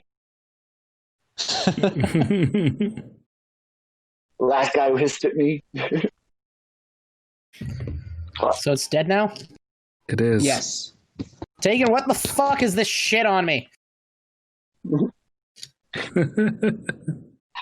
it a naked slog? Is he wearing nothing? Is he just naked as the day he came? Yes. Okay. I'm gonna look over his body, see if I notice any marks or tattoos or wands hidden up his rectum. I don't know. I'm just gonna check his body out. A rectum rod, if you will. You know. You notice that he has a sort of long scar on the top of his head, kind of near where his brainstem would be. Mm-hmm. You What can't kind of really. place? Yeah, it looks like it was stitched over, like stitches, so it has that sort of scarring that stitches would have. Mm-hmm. But besides that, he has basically stuff that if you were a ranger, you might be able to harvest his claws, his teeth, stuff like that, but he doesn't have any actual items on him. I'm gonna call the guys over and I'm gonna say, look at the back of this one's head. Looks like some sort of operation, possibly. I'm gonna have the ranger take a look at it. First, I'm going to go ahead and check out Buchenwald. Did he injure you? I mean, yeah. What's this freaking residue on me? I am going to... Is it sperm? It's probably sperm. Mm-hmm. It's sperm. Hey, buddy. They can implant an egg when they break the skin. Get it out! I don't know if you have one. I'm going to... on a side note, I just said it's a sperm, and my roommate just said, well, then it's sacred. It's true.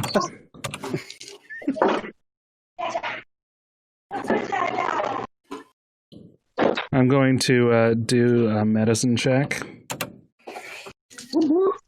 I got a 16. Examining the wound.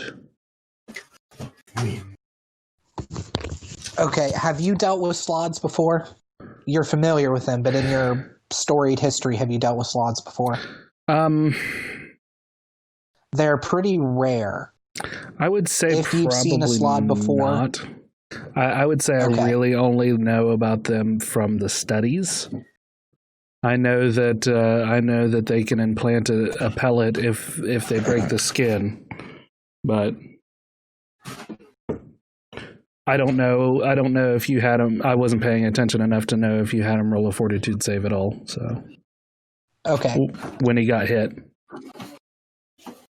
So, you know that you know what you just said. You know that they lay eggs through their claws whenever they get a hit on somebody. Mm-hmm. the eggs typically take a couple months to gestate. So it seems strange that these people that the slot attacked have hatched so quickly. Yeah. Yeah, the pellet incubates for 1 week before hatching. I don't know if this is 5e or not, now that I'm looking at it. No, I'm looking at the 5e one right now. It takes about 3 months. Okay. Okay, so with my healing check, can I see if there's any egg or anything in there? Yeah, you touch the slime that's there, and you notice like a slight glistening inside of the wound that leads you to believe that, yes, he has been infected. Okay. What do we need to do to... It looks as if you have been infected. I am very worried because if these people hatched so quickly, there's something more going on. It usually takes 3 months. Will fire help it? Can you burn it out? What do you want me to roll for that, Brandon? Let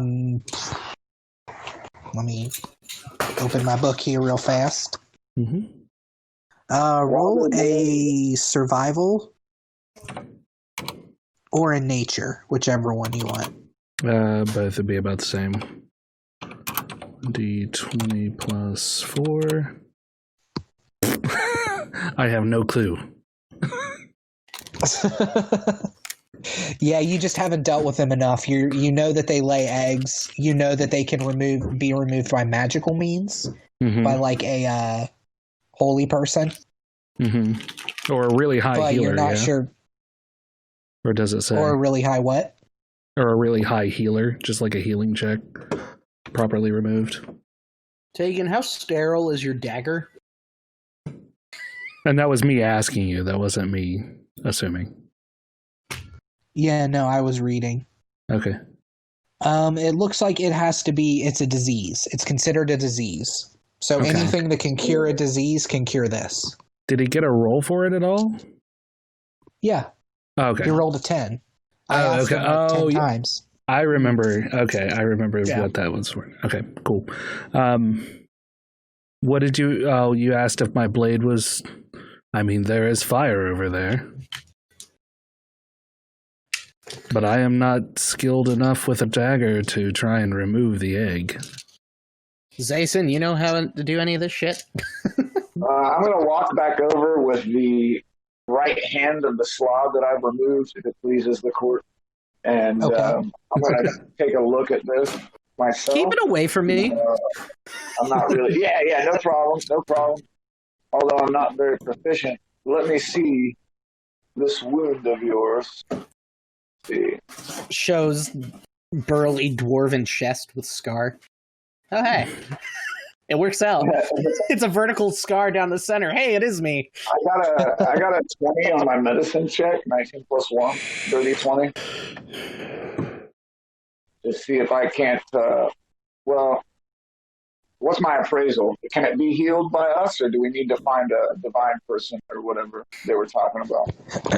You need to either find a divine person, or you might be able to make a poultice to cure disease, if you're familiar with that. But you'll need some magical means to cure it, whether it's like a potion that's been brewed magically or a healer of some sort.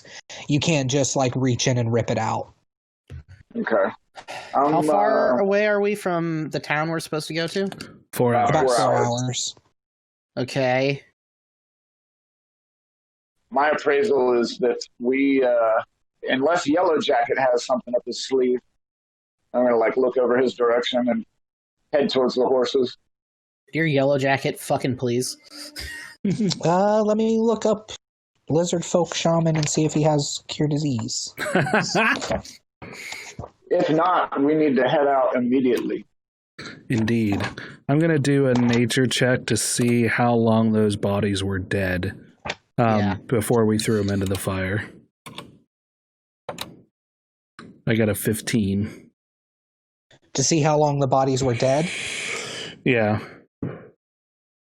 Looks like a couple hours. Define a couple. 3.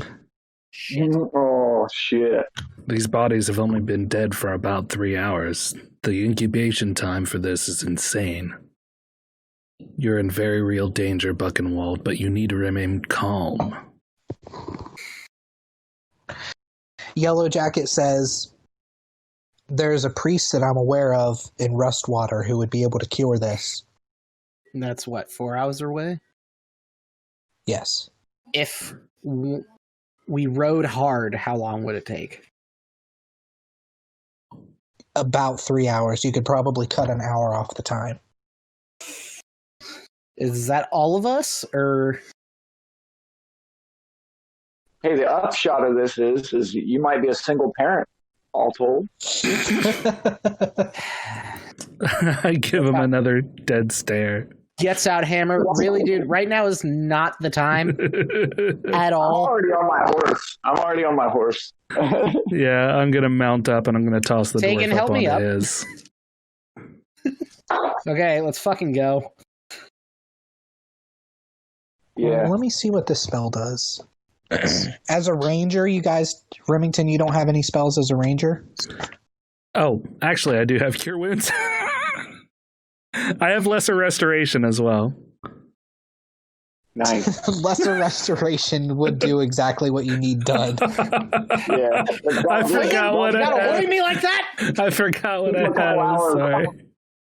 I'm gonna gonna cast- do that to me. I'm going to cast Silence on him first.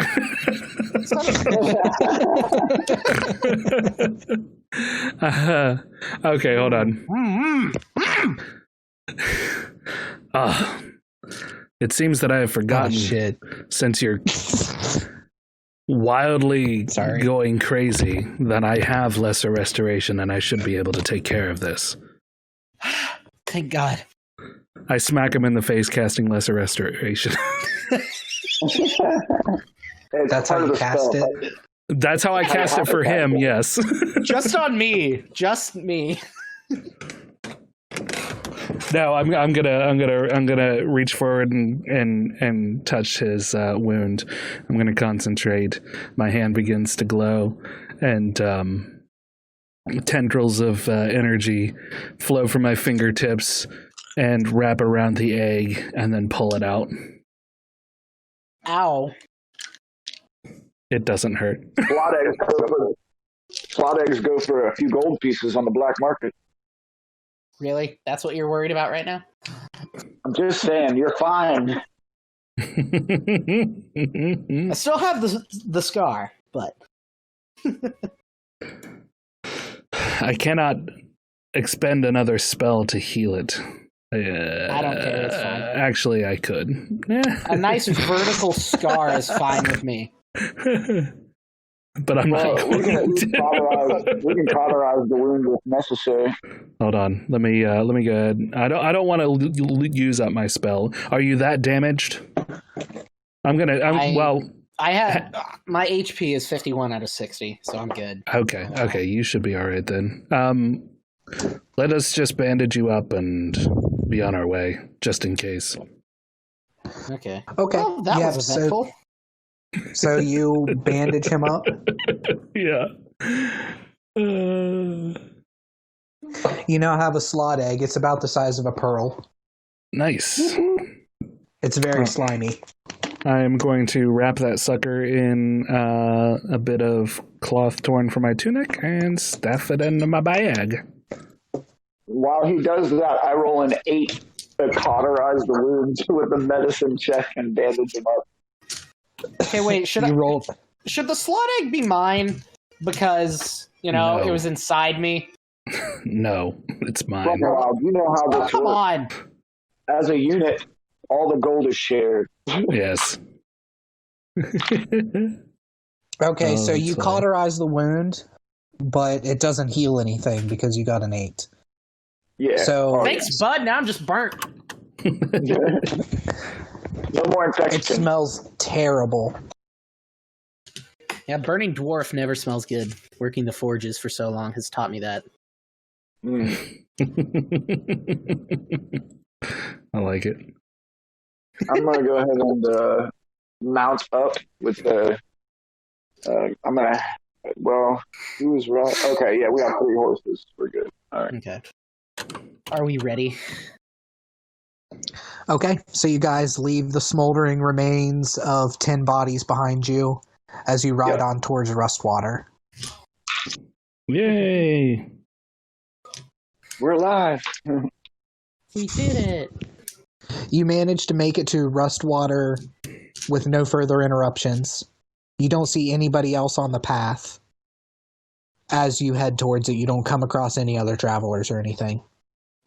Are we in like on each side of the path? Is it become super swampy, or is it just like mud, or is it water? Like, is it It's only more the like path?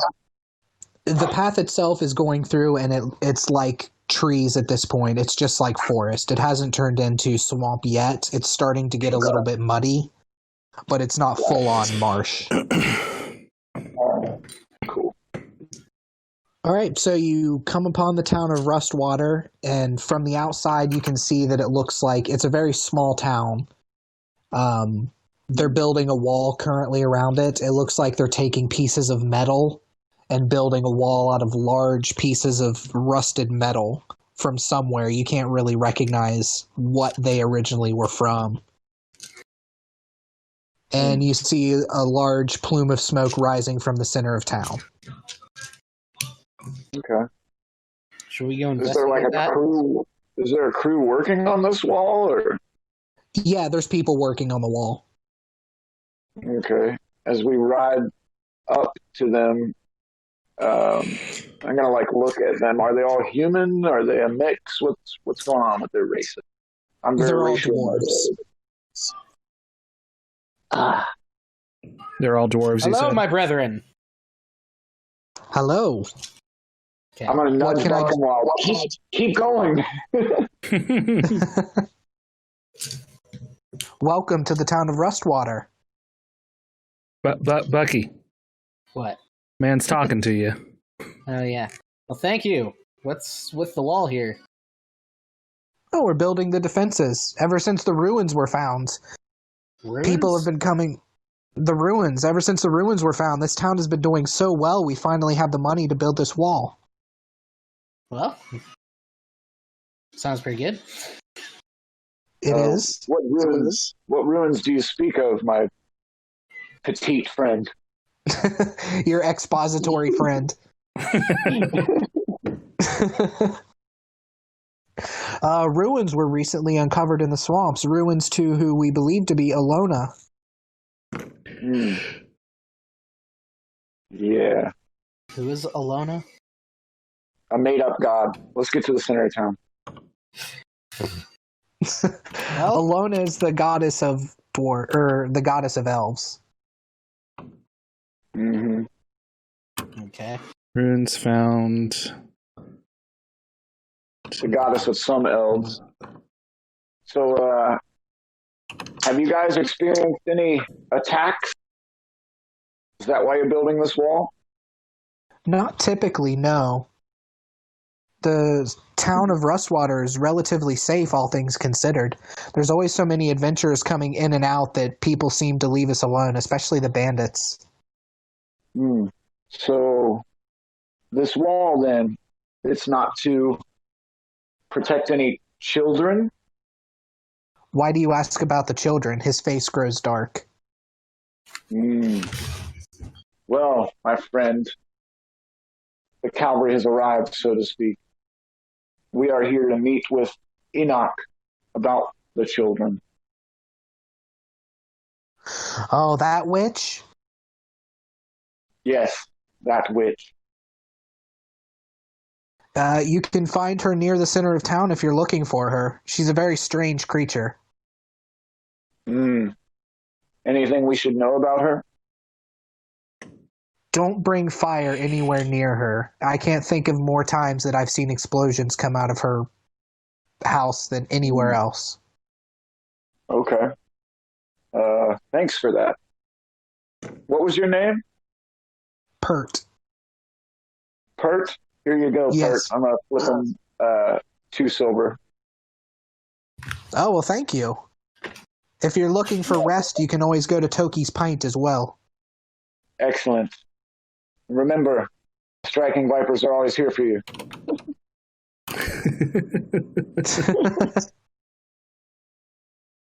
Okay. We continue forward. Okay, Indeed. you continue into town. The town itself, like I said, is very small. It's like a hamlet. There's maybe 8 buildings. They're larger buildings, some of them 2-story, but there's 8 buildings in this town. Okay. In the center of town is a large bonfire burning, and there are people kind of sitting around it. Some of them look like they're cooking food. Some of them just seem to be resting, warming their hands. And this is the cause of the plume that you saw rising. All right. Well, at least this isn't, bad. Right. There's people milling about everywhere. Mm-hmm. It looks, for as few buildings as there seems to be a lot of people around here. Mm. There's like a farmer's market off to one side. You can smell as you kind of make your way through the center of town. You can smell coming out of one of the buildings what smells like fresh baked bread and cinnamon. Mm-hmm. And then further along the path, you see a house that's windows look like they've been exploded out. And you can see like little plumes of smoke pouring from them. That must be a Nox house. Okay. Do we want to go there first? Yes. Let us go meet her. And then we can arrange for a rest. This witch might want to buy our slot egg. Or She may. your slot egg. Excuse me. She may. It is ours. Buchenwald is just trying. I mean, I was the only one who got hit in that fight. So. I walk away as he's talking. I'll follow. I'm going to ask Yellow Jacket if he'll go get us a room at the inn and put our horses up if there's a stable. Yeah, there's actually a very large stable. Okay, I'll ask Yellow Jacket if he minds taking care of that for us, please. That is why I am here, is to serve. All right, we'll meet you at the inn then. Okay, will you be here? No, we'll meet you at the inn. Okay. But keep your eyes open if you can, and your ears even more open. I will report back if I have any issues. Very Excellent. good. Can Yellow Jacket speak Dwarvish? Ask him. You can try to speak Dwarvish to him. It says, "Hey, Yellow Jacket," in Dwarvish. He replies in Dwarvish. Okay, then Yes. we're good. Okay. Wanted to make sure he could actually hear in case the dwarves were saying stuff. Oh, Saying nasty stuff about him. Saying stuff about him or trying to hide something from him. I just realized that I did take Dwarvish instead of Slod. Okay. Ooh. All right. Or Abyssal. Or, these houses, are they just like, what are they built out of? Stone, wood? Wood and stone, like stone base with wood accents. Gotcha. Okay. Well, I'll approach the witch's hut. Okay, she lives in a small house that looks like it's part of a larger longhouse. So the building itself is probably... I'm so terrible with measurements. It looks like it would be about the size of a city block. Okay. The building that she's in. A longhouse style. And then there's different shops throughout this, so she's part of what's basically a strip mall. Awesome. Gotcha. The witch of the strip mall. Does she have a third nipple? I don't know, you gotta ask her. All right. Sweet. What race is this witch? She's a dwarven alchemist. Okay. Yes. Okay. When we walk in, do we see the blown out window section, or because we saw it from the outside, we know where to go? Yeah, you walk in. She has a little bell, so as you open through the door, the little bell rings, and a bird starts squawking immediately, just making loud wah, wah, wah noises as you walk in. Fucking bird. The smell of sulfur is overwhelming, as well as a mixture of chemicals that you can't recognize at all. Remington, you roll a nature, Remington. 14.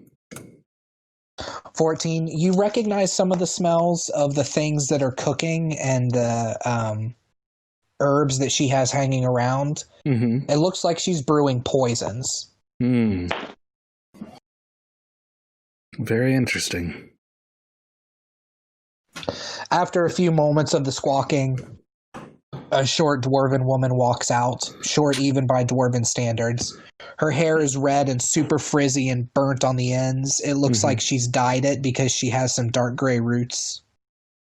Gotcha. She has a little wisp of a goatee.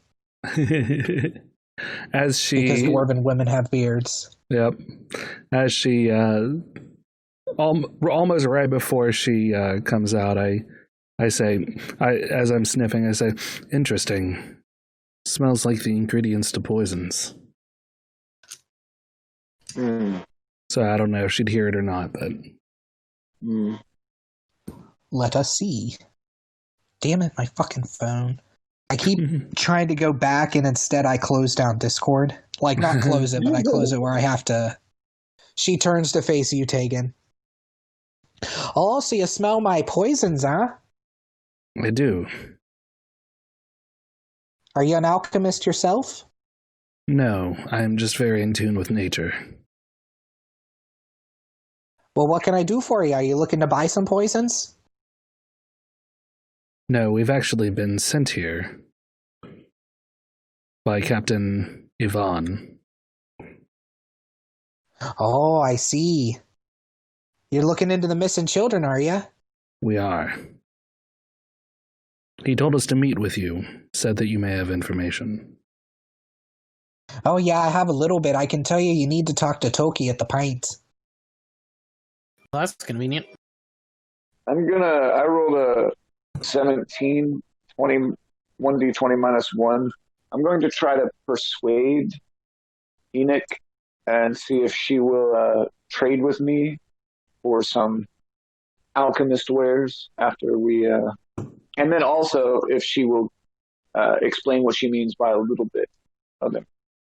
What she means by what? A little bit. When she's like, I know Toki. Like, give me a little more than that there, dearie. Oh, okay. I'm going to wink at her, too. Oh, you're looking to trade, too, huh? Yeah. Yeah, I'm always willing to trade with travelers. And as far as the missing children go, it's just stories I've heard. Toki has his ear to the ground, so to speak. He's always finding information because he runs the Pint. Well, do you know how many children have gone missing, or what do the stories say about these incidents? Oh, there's been at least 6 kids that have gone so far. A lot of them from adventurers from out of town. What did the captain tell us to talk to her about? That she had information about what was going on with the missing children. Okay. She's kind of an informant. Okay. Not an informant necessarily, because that implies that this is like a hostile environment. She's just friendly towards the cause. Right. Okay.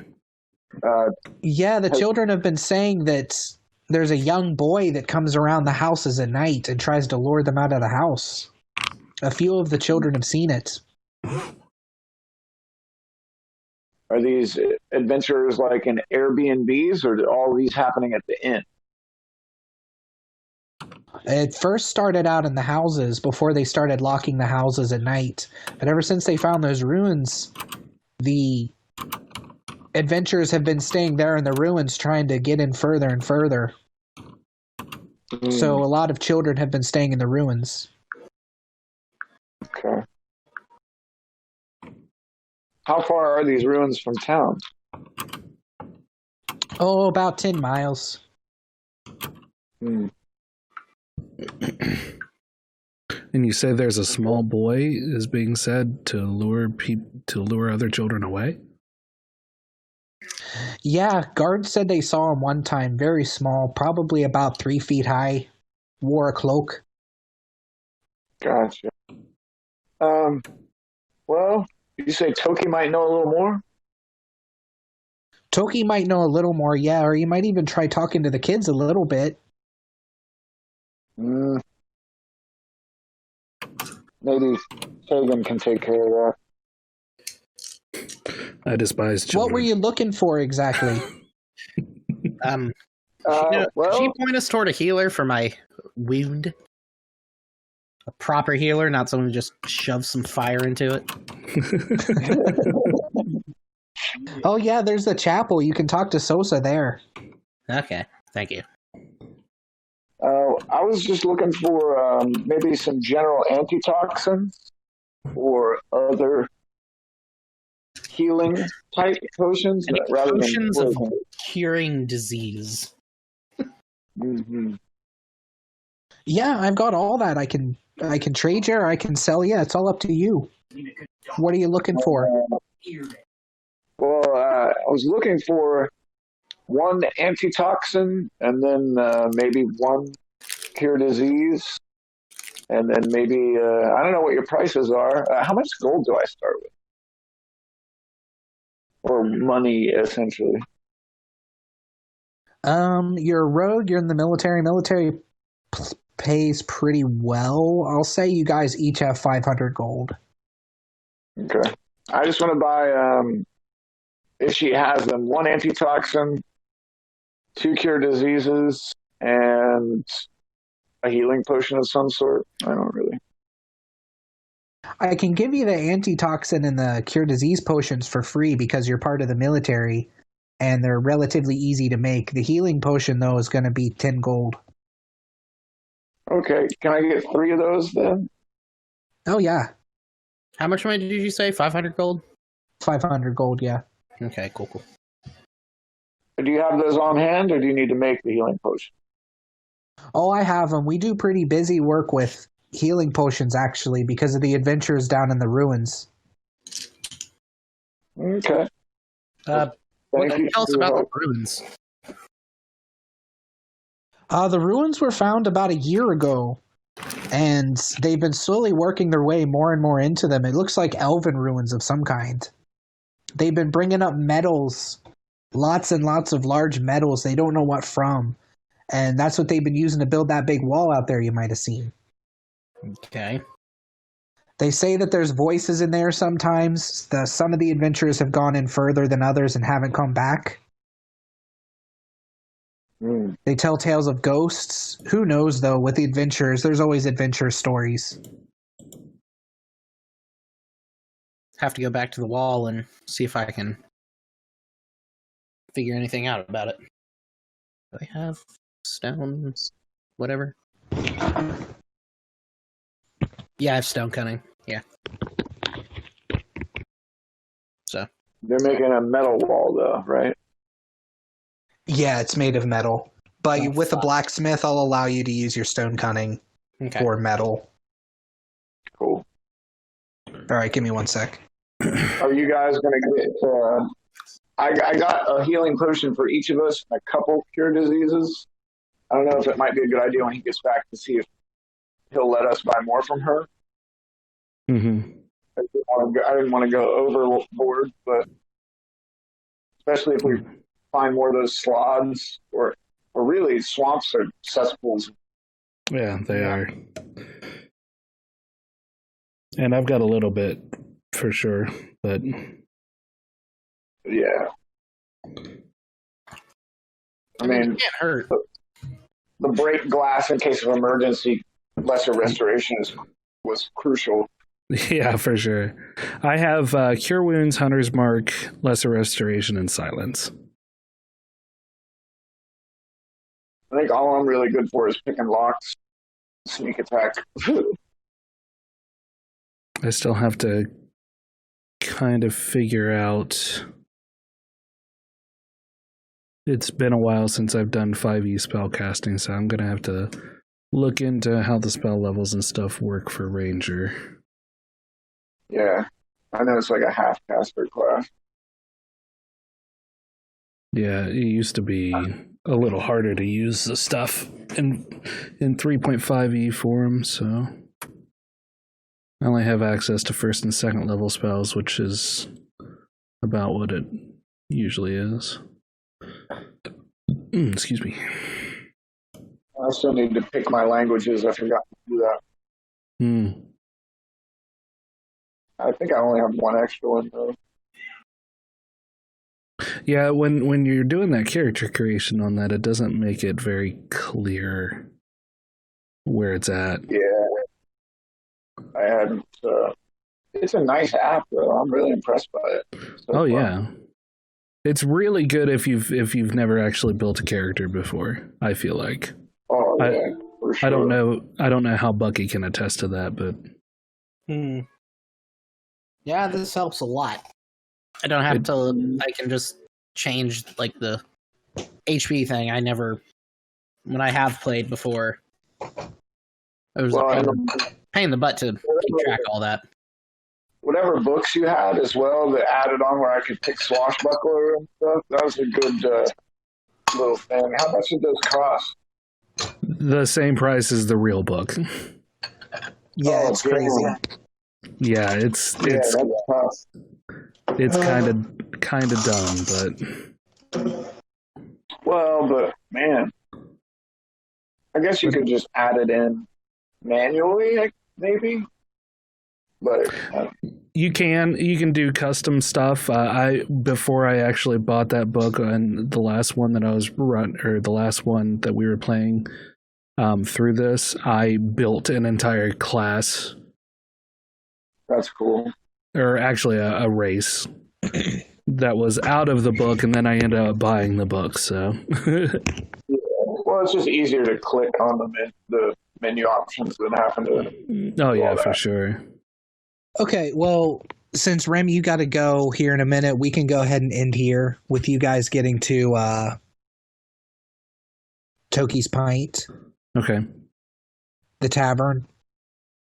Real quick, before we leave the alchemist area, I don't know if they wanted to pick up a couple potions before we quit.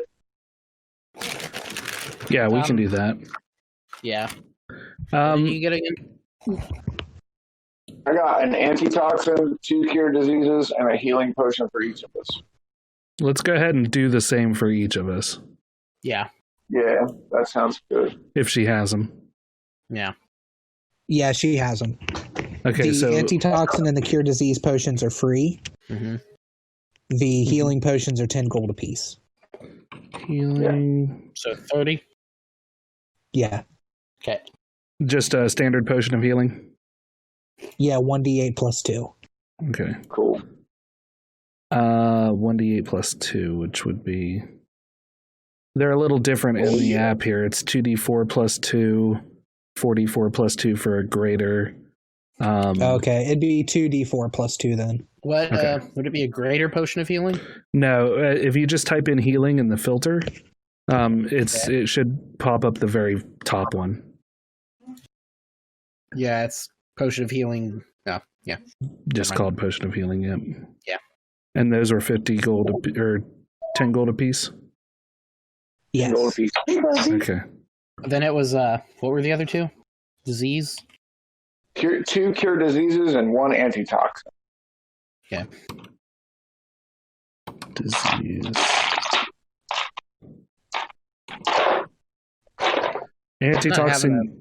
Antitoxin you can look up.